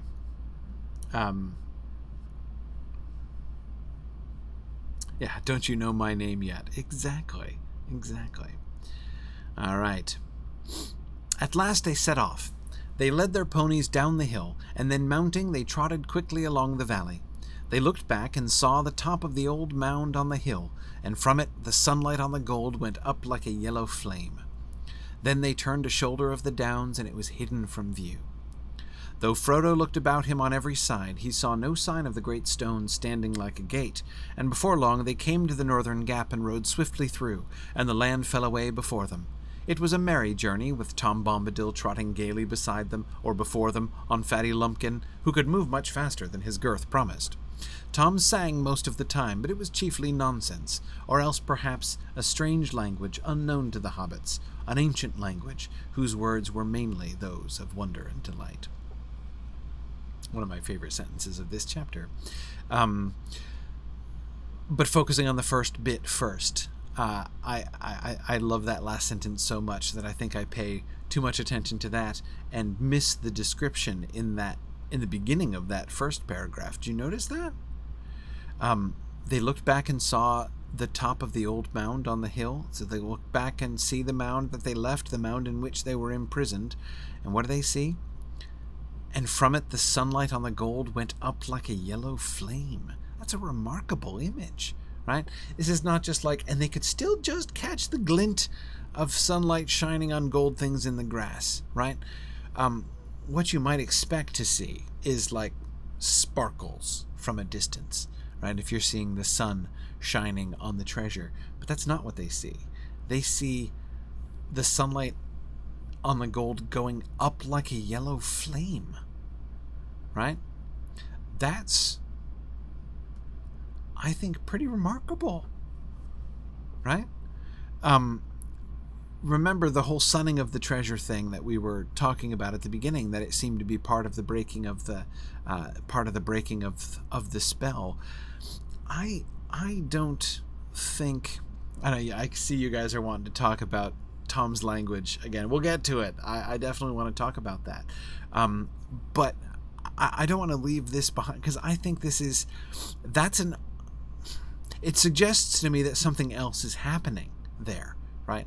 That I don't see any normal, like, naturalistic explanation for why the sun should be going up like a yellow flame off of the gold, right? Especially when we know that Tom was spreading it out under the sun in order to accomplish something, right? In order to help to break that spell. So it does call to mind a funeral pyre, Matt. I mean, we have this flame on top of the burial place, right? Like a funeral pyre, and cleansing in some ways like a funeral pyre, but it's also like a reverse funeral pyre, right? It's not a flame. Nothing is being consumed. It's only being illuminated, right? Is this like a beacon to draw the kindly creatures? Is this Tom sending up a beacon? Is this a kindly creatures beacon? Is that exactly what this is? Exactly, Emma Thorne. That's just what I was thinking. Highly visible to the kindly creatures who might want to come in and take their pick, right? Yeah, absolutely. And I'm guessing, I don't know for sure, but I'm guessing that any unkindly creature would probably not would probably have a very different reaction, maybe, right, to that. Maybe that's kind of what we're seeing there. But I find it's very brief, but I find it a rather remarkable description. Like we're seeing the cleansing action of the sun itself sort of reflected back off the treasure, as the treasure itself is being purified, Matt, as with fire. That's why that's what I'm kind of coming back to with the whole funeral pyre thing, right? It's like a funeral pyre, except it's different, almost opposite, almost, in a sense. Yeah, and Harnuth, exactly. It sounds like the sun is somehow causing the Barrow bling to go away. Yeah, it's almost like it's being burned away by the sun, right? Purified. Yeah, exactly. But okay, down to the merriment of Tom and his ancient language. I certainly have always understood this sentence to be one of those like kind of indirect statements of what, when there are often times when, Tolkien's narrators will say things like, and it is said that, or, and some have believed that, right? Those kinds of transitions. And, we're kind of hedging our bets here. I'm not saying 100% sure that happened, and yet it sounds pretty sure in the end that probably is in fact what happened. I definitely think that this is the description. This is the answer, right? Why is Tom singing nonsense all the time, right? Why all the hey doll, merry doll, ring-a-ding-dillo? This is why.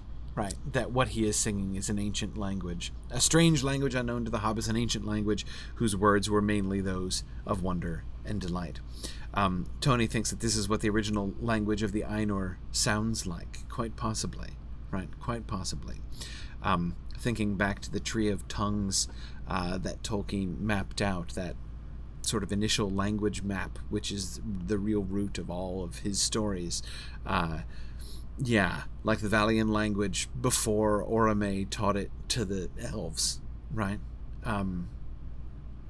Yeah. And Lady Schmabiok, that's a really great point. Merry Doll, she says, is the English translation, right? So just as the hobbits aren't actually speaking in English, they're speaking in Westron, and it's being translated for us into English, so Tom Bombadil's language, which is nonsense to the hobbits, right, is being rendered as English nonsense, right? Words which sound like English and sound sort of familiar to, but yet contain no meaning in English, right? So that hey doll, merry doll, ring-a-ding-dillo, we looked at that the very first time we looked at Tom Bombadil's poem, that there seemed to be concepts in there, like the ringing of bells in particular, right? Keeps coming up. But yet it doesn't actually convey any information exactly, right? We can't interpret it in any clear sense, and yet we do get a sense from it, right? The sense of merriment, in particular, the sense of delight and celebration, right? That's what the ringing of bells in that context, and that is in the Tom Bombadil language, is clearly not the tolling of funeral bells, right? They don't go ring-a-ding-dillo, for instance. Anyhow, so yes, Lady Schmabiok, I think you've got it exactly, that the representation of Tom's language in the story is an attempt to render its relationship, right? The relationship between what Tom says in English is like the relationship of what they hear to the Westron. Yeah, good. Erecheb says, this is clearly the Bombadilic branch of Old Valoran, heavily influenced by the speech of river women, willow men, and badger folk. Yeah, I mean, you've got to think that Tom's language has been influenced over time, right? And likely. Or would he have influenced the language of others? Do the birds of the old forest speak a dialect of their avian speech, which is influenced by Tom Bombadil's language? I wonder, right? You got to think they do, right? Anyway, as I say, I love that sentence, and I love the fact that sentence comes so close to the end of our time with Tom Bombadil, right? It's like the hobbits don't really get this. Their first reaction is, in a sense, patronizing. That's maybe not quite the right word, right? But their first reaction to Tom Bombadil is not he is way above them, but like he's just funny, right? He's weird. And, you know, I mean, you gotta wonder, like, is he all there, right? I mean, he seems kind of out there. Frodo has that, you know, that intuition that he's a big deal, right? That's why he keeps asking, who are you? But now at the end, it's almost like Frodo's kind of beginning to answer his own question, right? Or to begin to understand intuitively, in a sense, what the answer to that question is, right? No, all along he's been speaking an ancient language whose words were mainly those of wonder and delight, right? His caperings look odd, right? And his language sounds weird just because we've lost the capacity to understand that, right? And that now they finally see that, just as they're about to leave them in the end.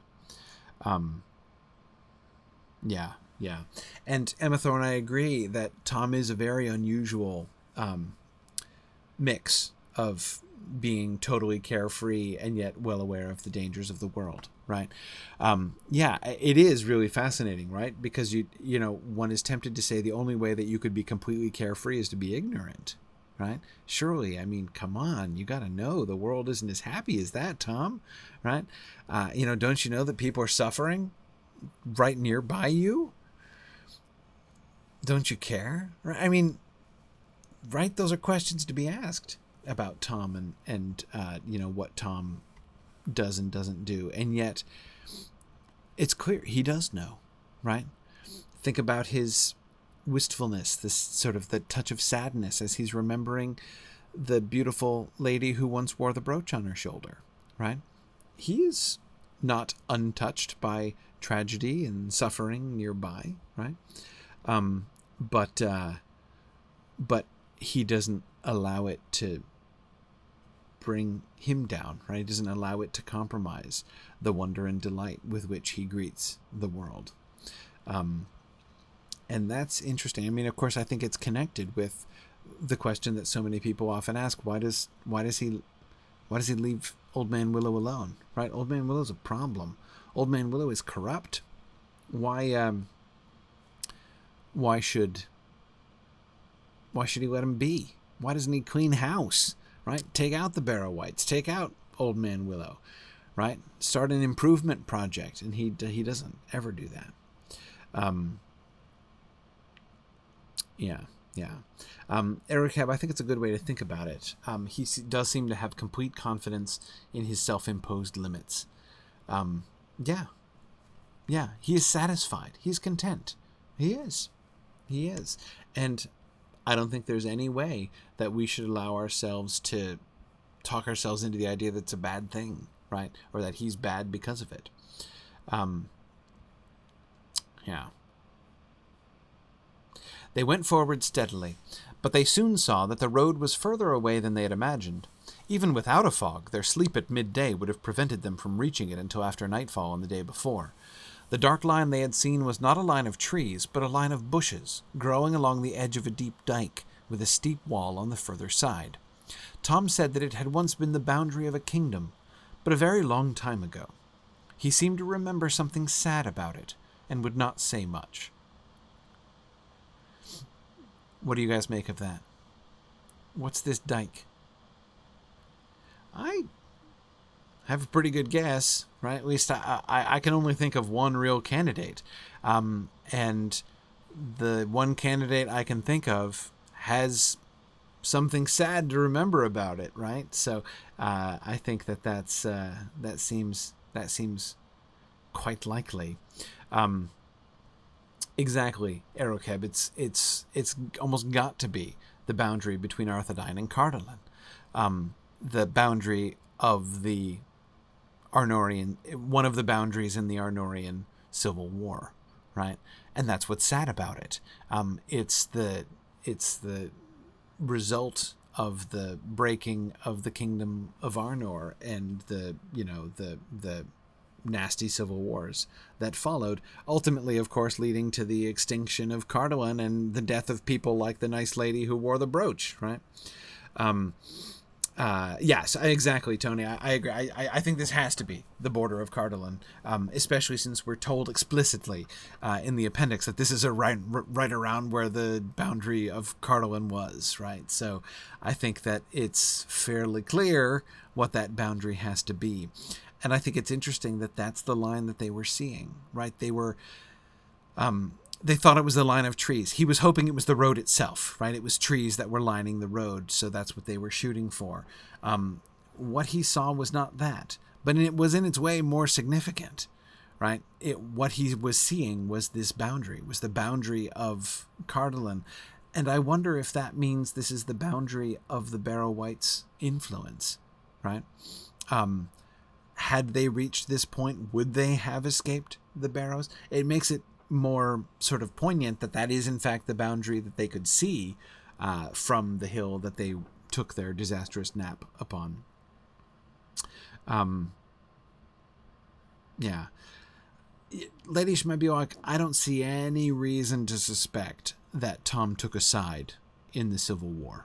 I mean, again, we can see that he was friendly, presumably, with at least that one, at least one Cardolan citizen, that lady. But I don't think there's any reason to think that he participated or took sides. Is he like the Ents on nobody's side? Well, yeah, but I don't think for the same reason as the Ents, right? Treebeard says that he's not on anybody's side because nobody is altogether on his side, right? That is to say, his job is to care for the trees, so he is entirely on the side of the trees. And that's how he defines things. And since nobody else defines things in that way, that is, the sides that Merry and Pippin are talking about are not defined on pro or anti-tree, on a pro or anti-tree basis, then Treebeard doesn't have a dog in that fight, right? So that's what he means when he says he's not on anybody's side. With Tom Bombadil, obviously it's different, right? It's not that he... in a sense, it's almost opposite, right? Treebeard is on nobody's side because he is so very distinctly on the side of something, right? Tom Bombadil is not on the side. I guess he's on Goldberry's side, right? But yeah, I don't know. Yeah. Oh, that's interesting, Erokeb. Erokeb says, if the dike is on the south, that is south of the road, I assume you mean there, right? It implies that the wall was built by Arthedain. So the Dunedain who built it would be fencing Tom out of their land, as well as their brothers in Cardolan.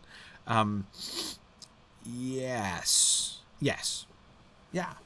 I think there's another reason to think that this is an Arthedanian dike that they're seeing, is the fact they could see it from a distance, right? So if it's a dike, so it's a wall that's been, and there are bushes along the top of it, right?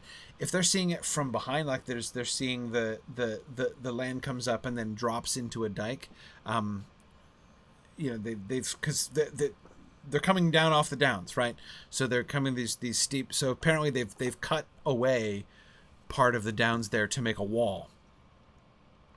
If you're looking down it, if it's a wall that's facing north, right, so that you're trying to keep the people from the north from coming into Cardolan, then presumably you can't see it very well from the backhand side. It's just a row of bushes, which you wouldn't be able to see hugely, wouldn't jump out at you from a distance, right?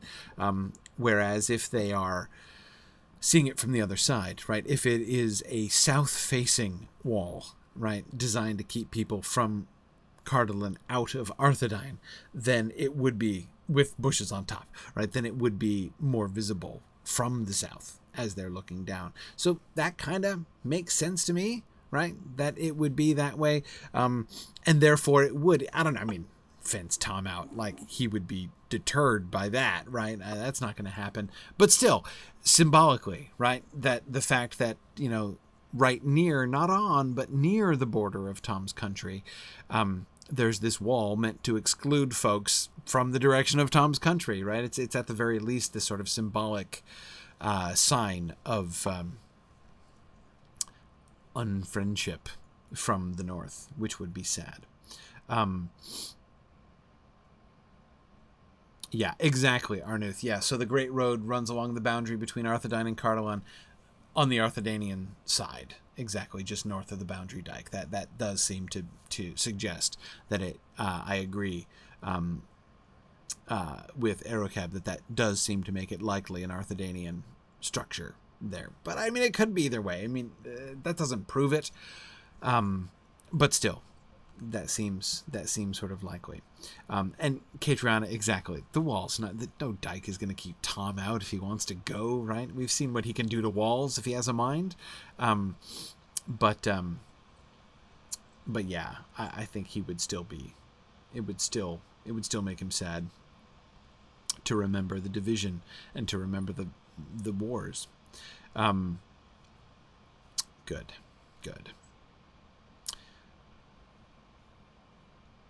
They rode down the bank and looked up and down. There was nothing to be seen. "Well, here we are again at last," said Frodo. "I suppose we haven't lost more than 2 days by my short cut through the forest, but perhaps the delay will prove useful. It may have put them off our trail." The others looked at him. The shadow of the fear of the Black Riders came suddenly over them again. Ever since they had entered the forest, they had thought chiefly of getting back to the road. Only now, when it lay beneath their feet, did they remember the danger which pursued them, and which was more than likely to be lying in wait for them upon the road itself. They looked anxiously back towards the setting sun, but the road was brown and empty. This moment really does feel like, I called this slide resuming the story, right? Because it is, as soon as they cross into the forest, they do this in order to avoid the Black Riders. You'll remember the beginning of Frodo's dream in Crick Hollow, right? The night before they go into the old forest, and their chief concern is the Black Riders, right? Here's Fatty Bulger thinking they're dooming themselves by going into the old forest, and they're all saying, boy, better us than you, right? Sitting here waiting for Black Riders to come. The Black Riders are the whole story at that point. I mean, there's like the ring and stuff, right? But the eluding the Black Riders is the whole deal, right? But as soon as they cross the forest, they enter into this other world. And they're still thinking about the Black Riders, especially evidenced by Frodo's dream of the galloping, or at least of Frodo's interpretation of the dream of the galloping, in which he is, thinking about and imagining the Black Riders coming upon us. It's not like he's forgotten about it entirely, but they're not. That's not their primary focus. They're too busy being almost killed by several other things. At this point, when they return, so they've left that sort of other world behind, the other world of the old forest and the Barrow-Downs, and as soon as they return to the road, now it's like, and now we return to the story already in progress, right? Oh yeah, the Black Riders are after us, and they return to thinking about these things. Shortcuts make long delays. Tony reminds us of Pippin's wise words, saying that Pippin is wiser than people give him credit for. Yes, exactly. I suppose we haven't lost more than 2 days by my shortcut through the forest. Well, there you go, right? Way to look on the bright side, Frodo. Yeah. Excellent. They looked anxiously back towards the setting sun, but the road was brown and empty. That strikes me really interestingly after the Barrow incident, right? The whole west side and east side, right? So they're standing there looking to the west, which was the side of safety, the side of comfort, the side of goodness and light, right? in the Barrow-Downs. Now it's just the direction from which they think the Black Riders might gallop at any minute. They're in a different sort of mental space here altogether. Yeah. No, they were 2 days, well, a day and a half at time. They were the first day in the Old Forest, right? And then it's nighttime, it's dark when they arrive at Tom Bombadil's house, and then they stay the entire next day at Tom's house. And then the third day after their departure, they take off and go, and then get captured in the Barrow-Downs. So this is the fourth day now of their journey since they left Crickhollow. But when he says we haven't lost more than 2 days, they would have taken a couple days to get here anyway, even if they had taken the road the whole way, is the point. Yeah. And I do think that Frodo is being deliberately, I don't want to say exactly comical, but yeah, he knows they almost died, that the shortcut was a little bit disastrous.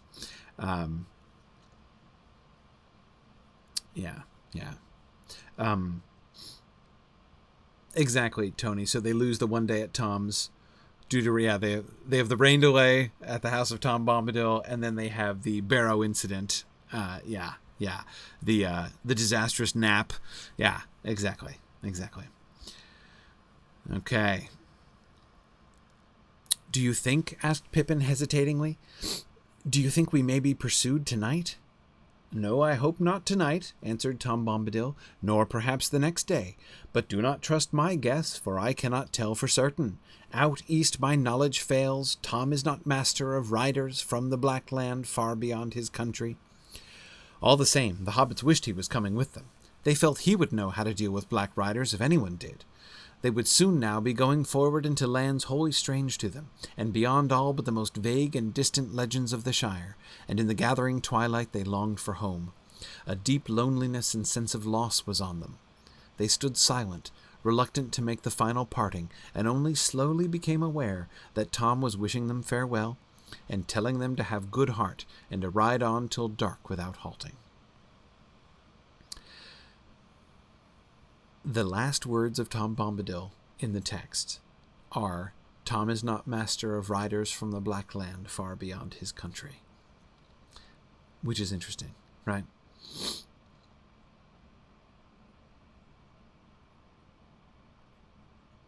Out east my knowledge fails. Yeah, Tony, I was noticing the lack of capitalization on east there too, right?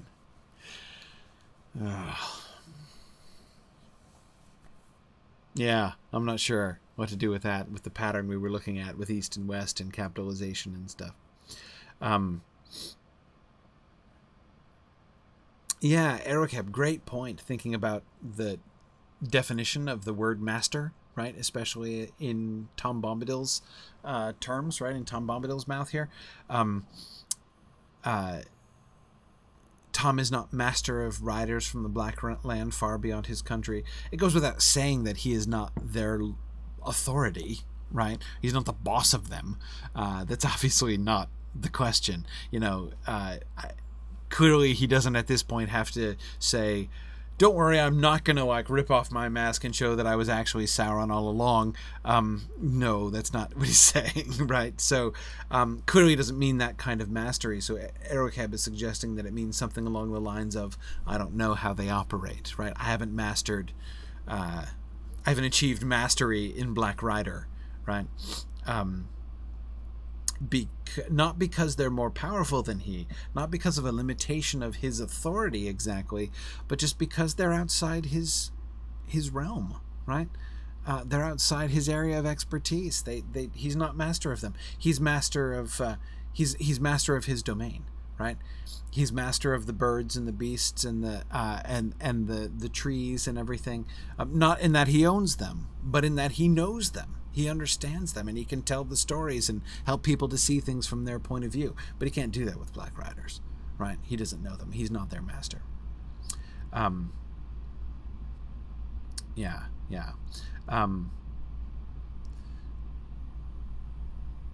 Yeah, good, exactly. Matt says his knowledge of what is happening rather than knowing about the Dark Lord. Yeah.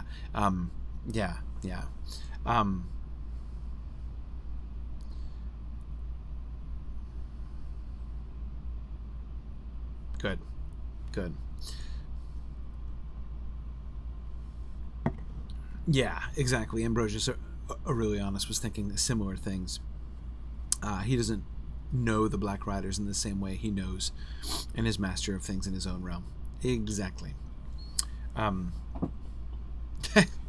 Tiber says it seems unwise for Tom to reassure them, considering how incautious the hobbits have been so far. Right. Well, though he's not predicting their behavior, he is predicting the behavior of the Black Riders? Or what? Will he have heard some kind of tidings about their movements from birds or something? Right? No, I hope not tonight, nor perhaps the next day. What is Tom base that prediction on exactly? Why would he think they might... what reason does he have for not thinking they're going to be pursued tonight? Right? It could be. Right? Tony thinks that he knows that Strider is there listening. Right? Because, of course, Aragorn's present at this scene. In the bushes. I like that idea. Yeah. But Ambrosius, he does seem to be hazarding a prediction as to where the riders will be searching and how fast they'll be moving, right? If that's the case, he does seem to be suggesting, at least, that he knows their movements, their current whereabouts, right? Yeah. Though you're right, Fourth Dauntless, that he's qualifying himself pretty heavily here, right? But do not trust my guess, right? He does characterize it as a guess, but it must be a guess based on something, right? Is it based on just general foreknowledge, right? Is he, instead of saying, based on the recent intelligence I have received from birds and trees, the riders are not close enough to be able to get you today, right? Or is he saying, I do not sense Black Riders in your presence for the next day or two, probably, right? I'm not really sure, actually, which one of those things is more likely for Tom Bombadil, really. And yeah, Ambrosius, you're right that he still does advise them to ride on without stopping, right? To be safe, right? Yeah.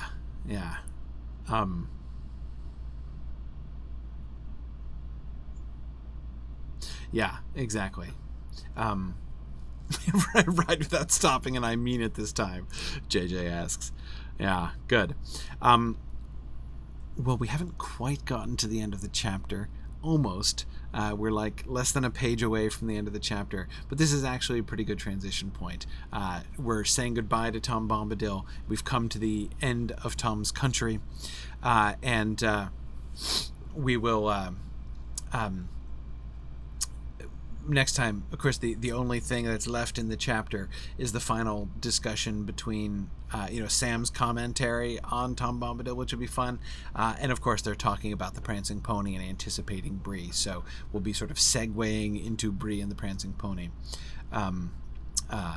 for next. Okay, no, you're right, we do get one more speech from Tom. Let's look at that. Yeah, the last Bombadil poem. This is obviously where we should end. Okay, we'll get here. Tom will give you good advice till this day is over. After that, your own luck must go with you and guide you. 4 miles along the road, you'll come upon a village, Bree under Bree Hill, with doors looking westward. This is what they become aware that Tom is saying to them as he's departing, right? There you'll find an old inn that is called the Prancing Pony. Barlaam Butterbur is the worthy keeper. There you can stay the night, and afterwards the morning will speed you upon your way. Be bold but wary. Keep your merry hearts and ride to meet your fortune.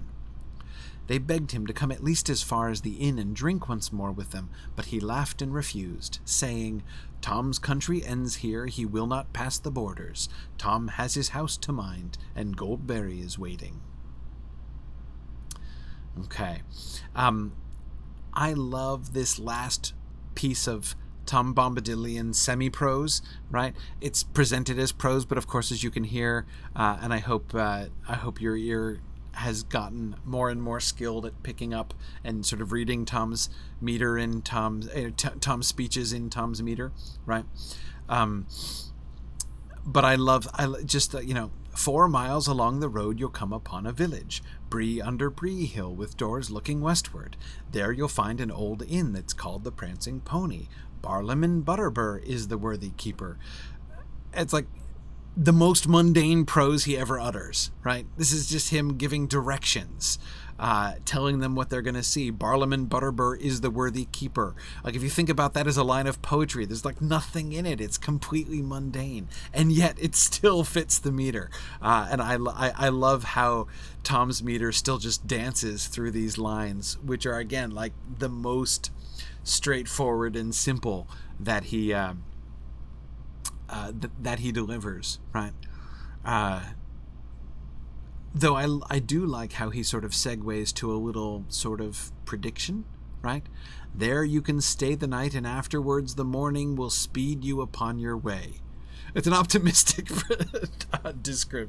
prediction, right? That the morning will speed them upon their way.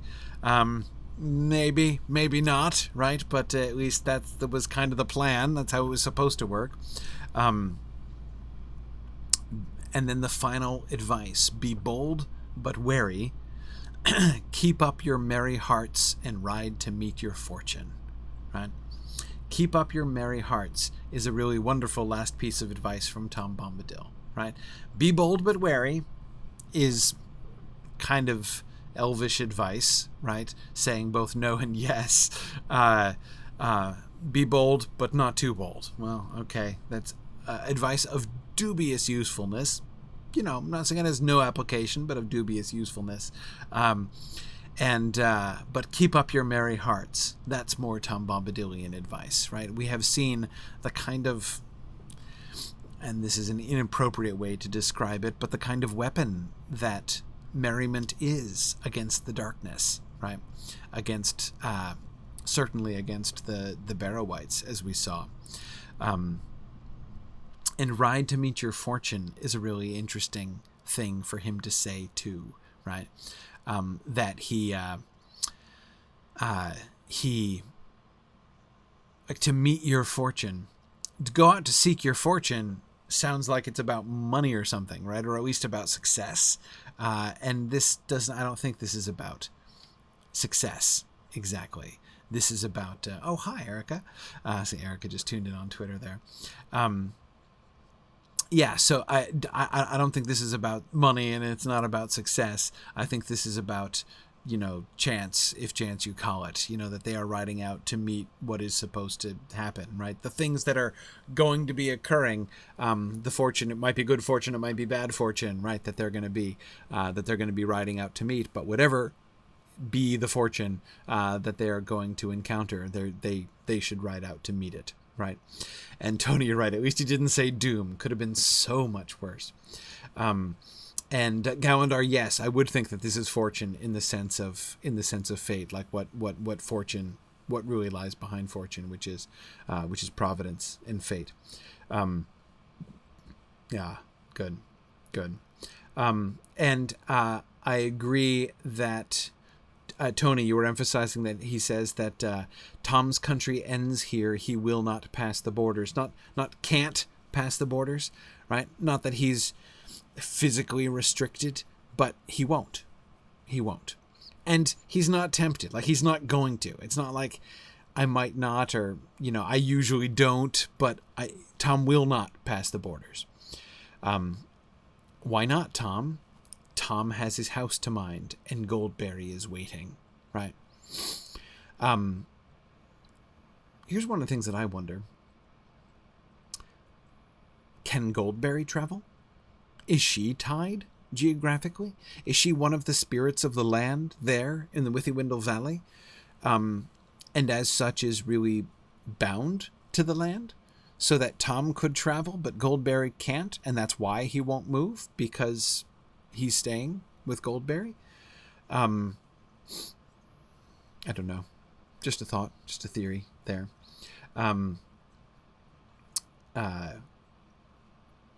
Yeah.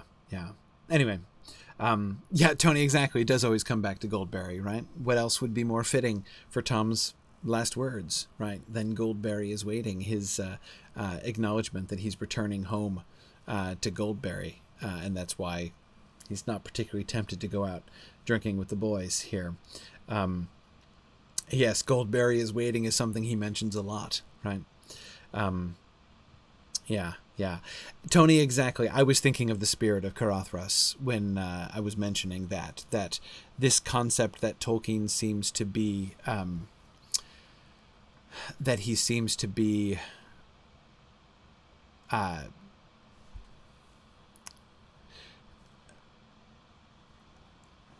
Tolkien seems to describe spirits that are spirits of the land, right? Connected to the land. Does seem to be a thing in Tolkien's imagination, and Goldberry seems to be in that category. I don't think that she can. I would suspect that she can't go anywhere else. Anyway, okay. All right, with that, so I did want to squeeze the end of Tom Bombadil.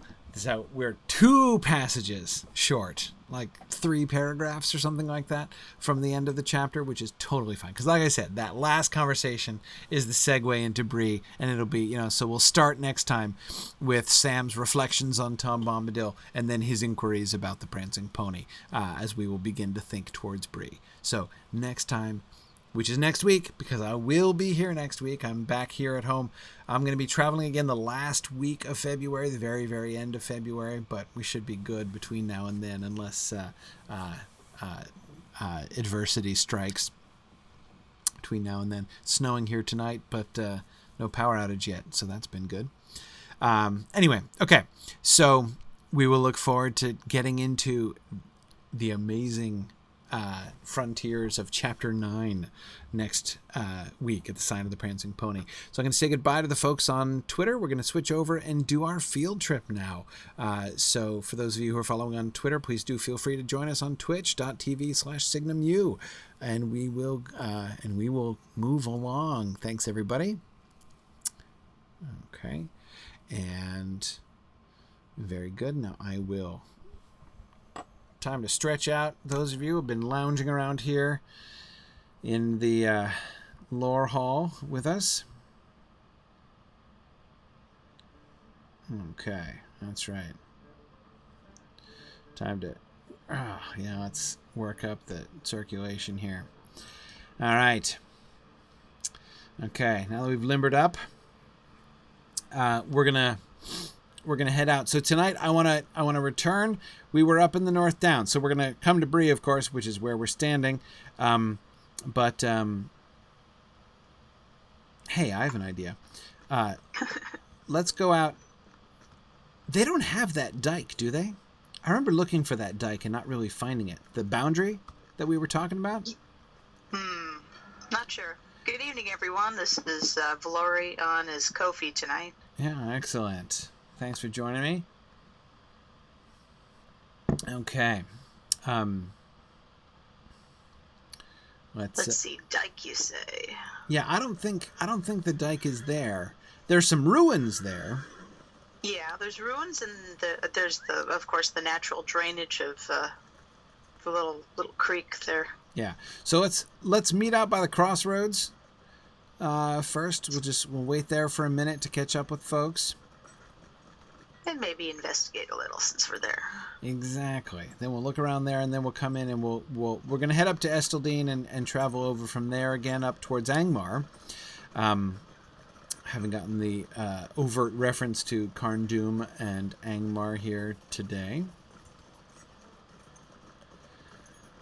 All right, so we'll hang out here for a second. See if anybody else is going to come join us, and then we will. I'm gonna look at how they handle, because things like that. I mean, on the one hand, larger geographical points are often difficult for them to represent in game just because of the difference in scale.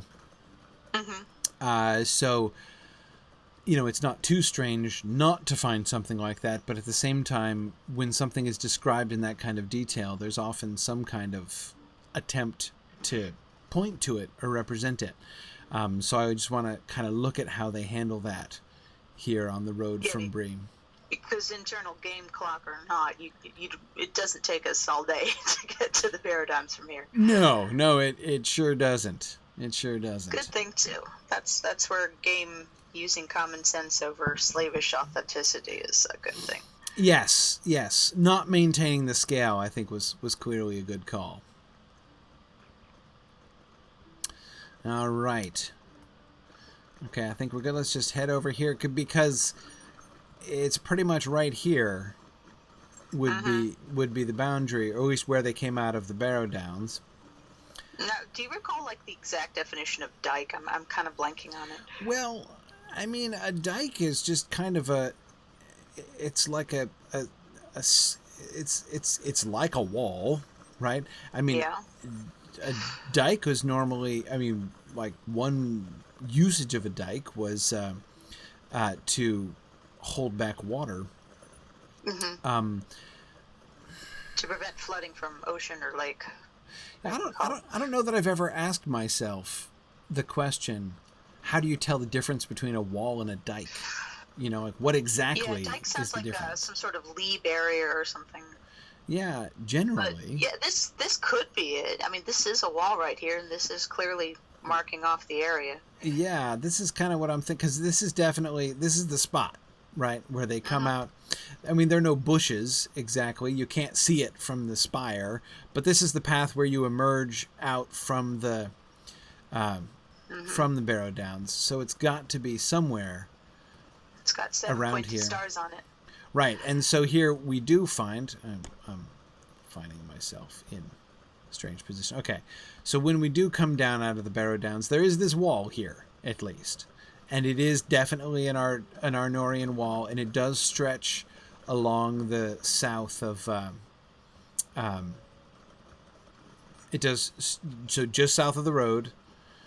Mm-hmm. And this seems to be a boundary wall. Like, it's not like there was a building here or something, right? Yeah, no, this is a barrier. Yeah. Barricade or something. Exactly. And it continues on through here so that it came in, it took a corner here, but of course it would, because this is the road up here, right? There's the crossroads again.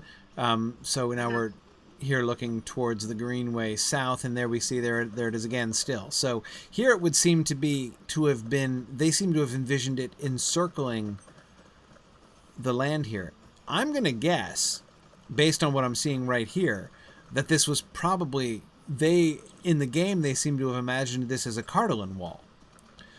Like a defensive, in as much as the people of Cardolan were using the Barrow-Downs as a fortress, right? It was their last refuge here. And that they have built it up because it extends all the way around the corner there, where we just were, until it connects with the walls, right?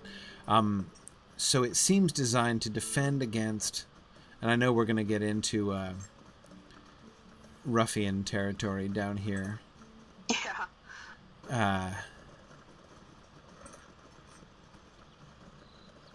Yeah, but it extends quite a ways down here, all the way down towards Adso's camp. We're still seeing that same wall, which is still not really a building yet, just a wall with some towers or something behind it. And this is still not ending, right? Somebody built a wall. Keeps going. Great Wall of China kind of length here. Well, yeah, I mean, if we look at the map, so this wall is we're just past the western edge right now of the Barrow-Downs, coming up into the old forest. We see the fortress up there. What, up on the hill? Yeah, on the hill. Yeah, right, exactly. And so that would presumably have been an Arthedanian fortress looking down. Oh, two fortresses, yeah? Yeah. Yes, because we get the one up there and the other one up there. Well, that's interesting. How do you get to that one? The one on the right. I'm not sure. I mean... I think you have to go around the back. Yeah? I'm not positive. There's that one on the island, too, that I finally figured out how to get to after, like, trying for a year or something crazy. Yeah. The one in the Brand one. All right, where is everybody? Sorry, I'm getting distracted. Maybe we won't make it to Angmar at all after all tonight. Well, this is relevant to what we were just exactly, reading. Yeah, that's why I wanted It's to... fun to do it while it's still fresh in our heads, but where exactly are you? I'm kind of lost. Oh, sorry. I'm at the ruins with the bears near them, to the west of the cabin, Bill Fernie's cabin. We're looking up. Okay. We're looking up at the two ruins on the cliffs. One just to the north of us, one just to the west of us. Okay, so you're near the wall. No, I'm messing with you. Yeah. Yeah. So I've never been up at those ruins up the hill. You want to see if we can do it? I'm kind of keen to find them because they look kind of interesting. Yeah, you never know if it's something that's insurmountable around here. Yeah. You can get there, right? Sounds like people think we can get there. I don't remember. I don't remember if I've been up there. It's a little fuzzy. Outlaws Haven. Well, let's see. We can zigzag. This is sort of a switchback up the hill here. Right. So up the closer one. Oh wait, so these are the Hillshire ruins, huh? I just triggered like the ruins deed. The deli meat, right? Right, exactly. Okay, so we have to go up this way, right? Yep. Yeah, you have to go up the what is it? The western face. The western face has a switchback road that'll take you up. Right. Okay. Right. Follow the path, and then there's just... I'll stand by the lone tree. Okay. Sounds all cryptic, doesn't it? Right. Cryptic and junk. Follow the switchback and head for the lone tree. All right. Now that is very imposing, however. Okay, though it does look like there's a trail. Tell me so you know where you're aiming, man. Yeah, sorry. I apologize. Yeah. And I know the visuals on the stream are delayed, so that doesn't help. Yes, because we've got to cross the river. Yeah. What? What river? Yeah. What are we talking about? River. Oh, you're going for the wrong one. I was going for the earlier one. You're going for the big one. I haven't done that one yet. Oh yeah, I'm going for the big one. I'm at the proper Hillshire runes. You know. Oh yes. Hillshire runes. Oh no, sorry, we went the other way. I want to go for the big castle on the hill, which looks super hard to get to. Okay, so we come up here. Now we keep going, right? I keep messing up my camera angle. Okay. All right. So I'm going to confidently follow. Whom am I confidently following? Who is this? Follow me so you have a green dot. Pontin. Okay, yeah, Pontin. Yeah, he was in the Discord chat telling us that we could get there. So, okay, all right. Here we go. We're going backwards and forwards. Now we're getting up higher and higher up. I have never been here in my life. I never went here. I don't remember. Oh, yeah. Here we are. Hillshire ruins right here? I don't even know which ruins these are meant to be. Oh, good gravy. It's Ostbarandor. That's what it is. Okay, I'm not there. I am at the Hillshire ruins. Ostbarandor. Oh, boy. Yeah. Okay. Oh, yeah, no, we had to cross the river and the whole 9 yards here. So, you're at the mysterious ruins I kept trying to find. Yes, the mysterious ruins. Mysterious. All right, I think I remember how to get up there. I'll meet you up there. All right. Well, we're seeing lots of standard Arnorian ruin stuff, lots of seven-pointed stars, the little capitals with with the cluster of 5 7-pointed stars on it. We've got the Scepter of Illuminus at the keystone. We've even got our mysterious branches of what may or may not be Athelas.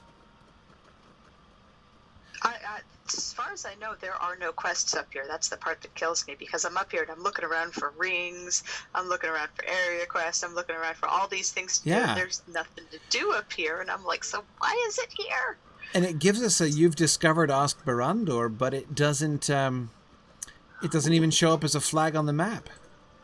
No. Who was this made for, and why is it here? Like, in both senses of the question, you know? Right. Ooh. Oh, it's a bush. Okay. Oh.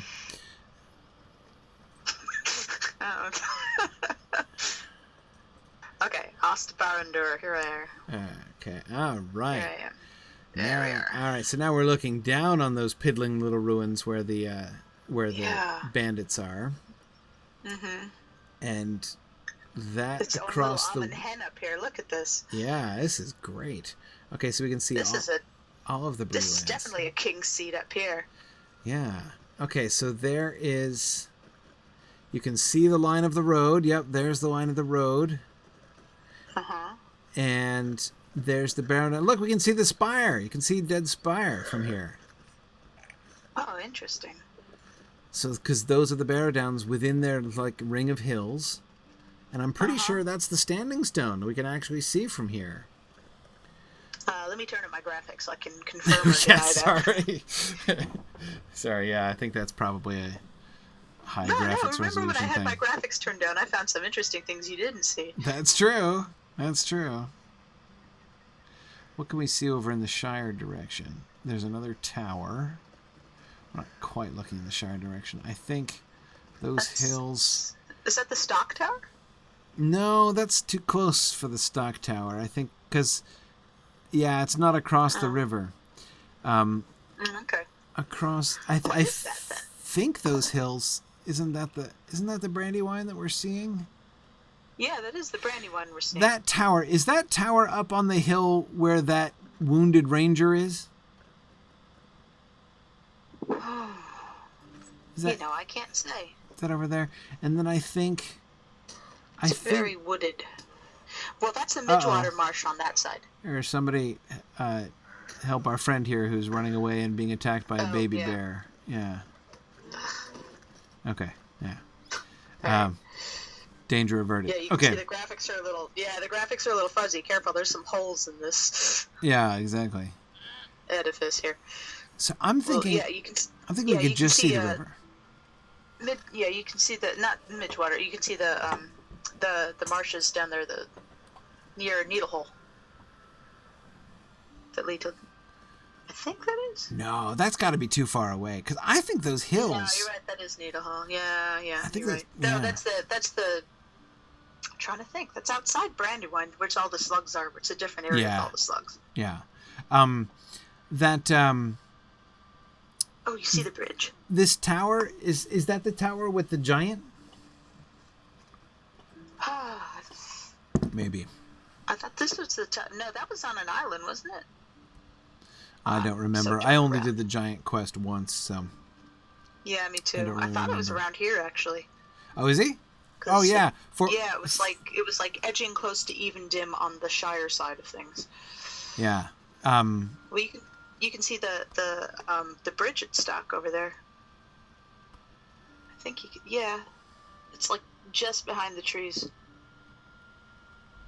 Yeah, I can't really make out. I'm looking for any sign of the Brandywine Bridge. Maybe it's behind the trees here. Yeah, I think I see the Brandywine Bridge, but it's very much obscured by some trees. Yeah. Let me see. Is it different on my horse? Yeah, I'm trying to. Yeah, I can't. Yeah, I can see little bits of it over a cluster of green trees, like right near it. Yeah. Yeah, you can see the Brandywine going under it, and then there's the little bits of the bridge sticking up. Okay, so, and then of course we have the old forest straight to the south of us, and then you can see the Barrow-Downs over there. So you can easily. It looks so much more foresty up here. Our friend the bear is back. Yeah, there we go. Oh, mean old bear. Thank you to the anti-bear squad. Yeah, so yeah, it does look very foresty from up here, but at the same time you can sort of see the strategic layout a little bit better from here, right? It still looks like a maze to me. Right. But I mean, so if you're Cardolin, right, and you've holed up in the Barrow-Downs for obvious reasons. I mean, there's some obvious downsides of holding up in the Barrow-Downs, like on account of there being haunted with the unquiet dead. But apart from that, it's very advantageous. Canyon too, you know. Well, right, exactly. I mean, it's fairly secure, and you could see why in the game they chose to make that dike, because I do think that wall is the dike that they saw, and the gap that the path comes down in, is what they're looking for. So yeah, that does seem to have been within the game world conceived of as the boundary that Cardolin threw up against Arthedain coming in, which, you know, I don't think is impossible. I mean, the fact that it's to the south of the road might even perhaps suggest that that it was built by them, but I don't know. I mean, I still think I like the reading that it's more visible from the south because it was, you know, designed to repel the people from Cardolin from coming north. But yeah, okay, all right. Oh, so we are at the giant. The giant is right around the corner behind us back there. Okay, cool. All right. So I must have then been up here at one point or other. So I think I see the big bald hill in the old forest too. The one with you collect the sap. Right. Yeah. Maybe. Maybe. Who knows? I see a bald hill. Yeah. Yeah. It looks a little far away from the Shire side.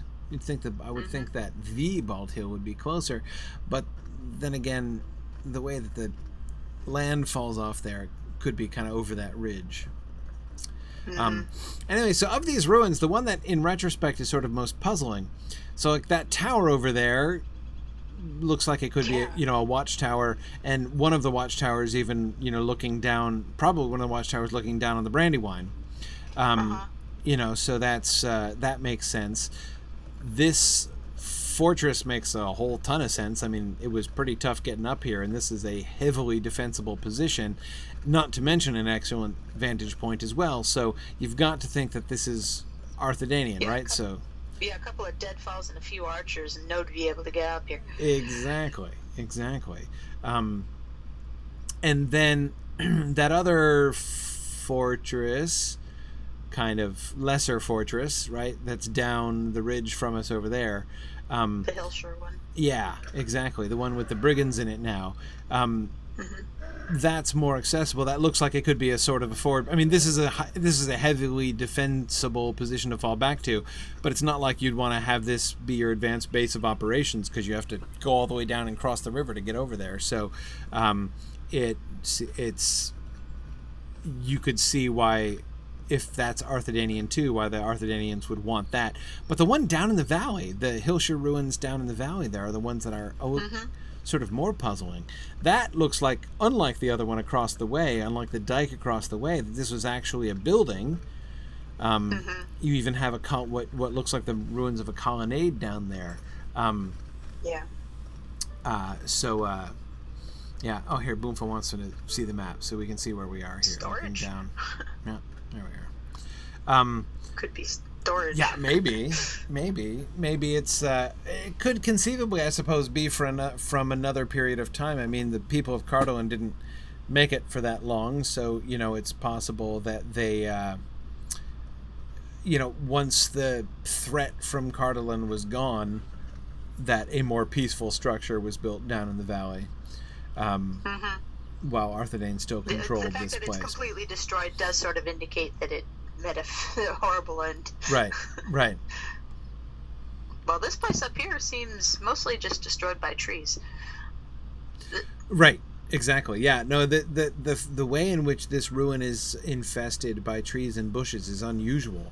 You don't usually see a solid stone floor like this with trees, you know, big pine trees growing up in the middle of it like this. That's going to be my house if my husband doesn't take care of the garden. Understandably.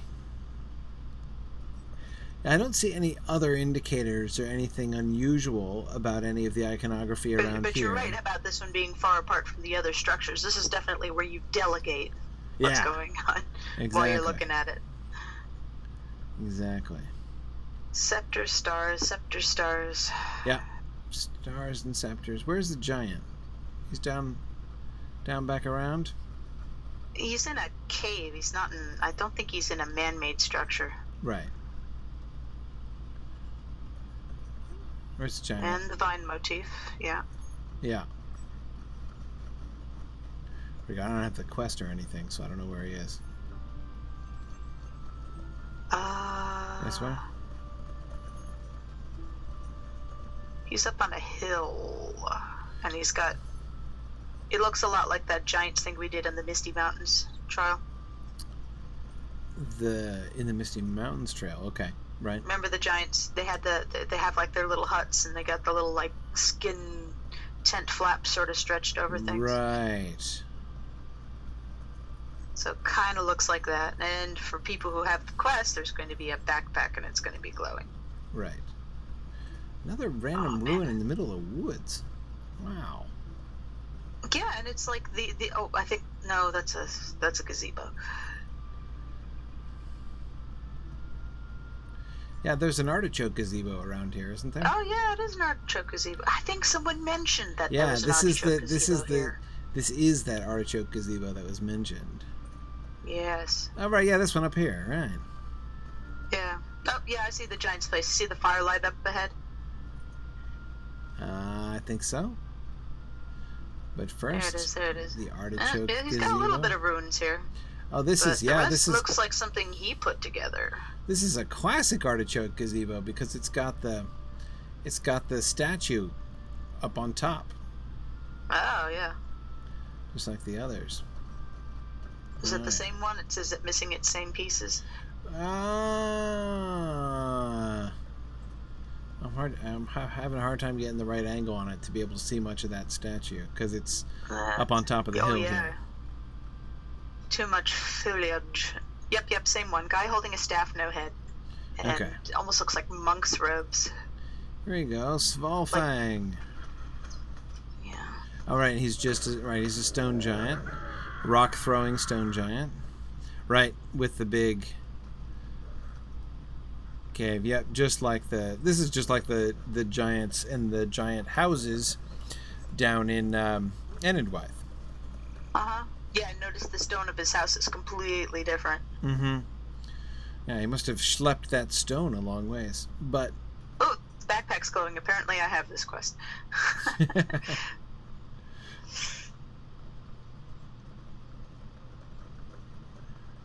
That's right, I gotta give the pack to Dob Sandheaver. That's a great name. Yes. Well, Sandheaver, one of the Hobbit names that is explicitly mentioned. Sorry, I'm looking around at the horizon trying to get my bearings here on where we are relative to where we were before. In the woods is where we are, these pine woods. There's the river, right? You can just see the river through the trees.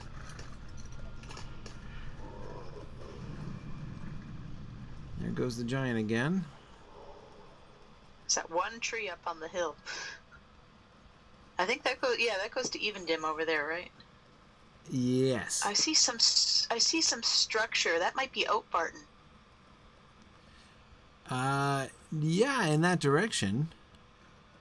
It looks like some sort of farm storage. And a field. Yeah, Boomfall, I'm sure the giant was thinking, oh no, not again.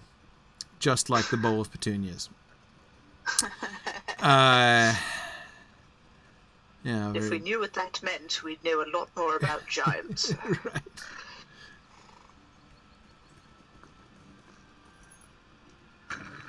Ooh, his belt is actually kind of impressively carved. He's not wearing many garments, but the ones that he is wearing are almost looks Rohirrim. Yeah, that's very interesting. That's very interesting. I also am kind of wondering about the colonnade here. Oh, man. He just regened in a heartbeat that time. Yeah, I seem to recall that too. Yeah. I think I defeated him just in time to get killed by him again. Right. My first guy. Right. It does make you wonder, though, what did the Arnorians do here? I mean, there's not too much left. There's just the colonnade. Another good vantage point. Yeah. Yeah, I mean, maybe somebody had a summer home here. I don't know. You know, I mean, it's quite also lovely. Timber's very useful. Right. This would be an adequate place for lumber supplies. It would be kind of a fancy lumber camp, but It's where the princes are sent to lumber camp. yes, exactly. Yes. I want to know where he got the stone for his house from. It's totally different. Yes, it is true that I kill for the Pale Dwarf. I forgot that he worked for the Pale Dwarf. Anyway, yeah, it does look as if the Arnorian stone could have been quarried from somewhere quite near here. You know, that yellowish brown stone that we see. That we're standing on, yeah. Yeah, exactly. But yeah, his stone is different. Show off. Yeah. All right. Well, it is getting late. This is actually fun to get a chance to explore the geography of this area. Look, we're almost in Bree. See, we did the field trip almost in Bree, too. I still plan to return to the North Downs, as we're going to get to the Prancing Pony, but I don't even know if we'll get enough of a description of the Prancing Pony in the next class to justify going into Bree and going to the Prancing Pony. But maybe we will. We'll see. Maybe we can bug the gatekeeper. Yeah, so maybe we'll probably look around a little bit in Bree, but in any case, we'll also continue. I want to go up into Angmar because that just following our our non-text-based geographic exploration. That's where we are. So we'll continue with that probably next time. But anyway, I look forward to next week getting into Chapter 9. Thanks, everybody, for joining me tonight. Good night. Good night, everybody. Thanks for joining me on this epic exploration of The Lord of the Rings and of Standing Stone's video adaptation of Tolkien's story. If you are having even half the fun I'm having on this journey, I hope you will consider supporting the project by donating at signumuniversity.org/fund.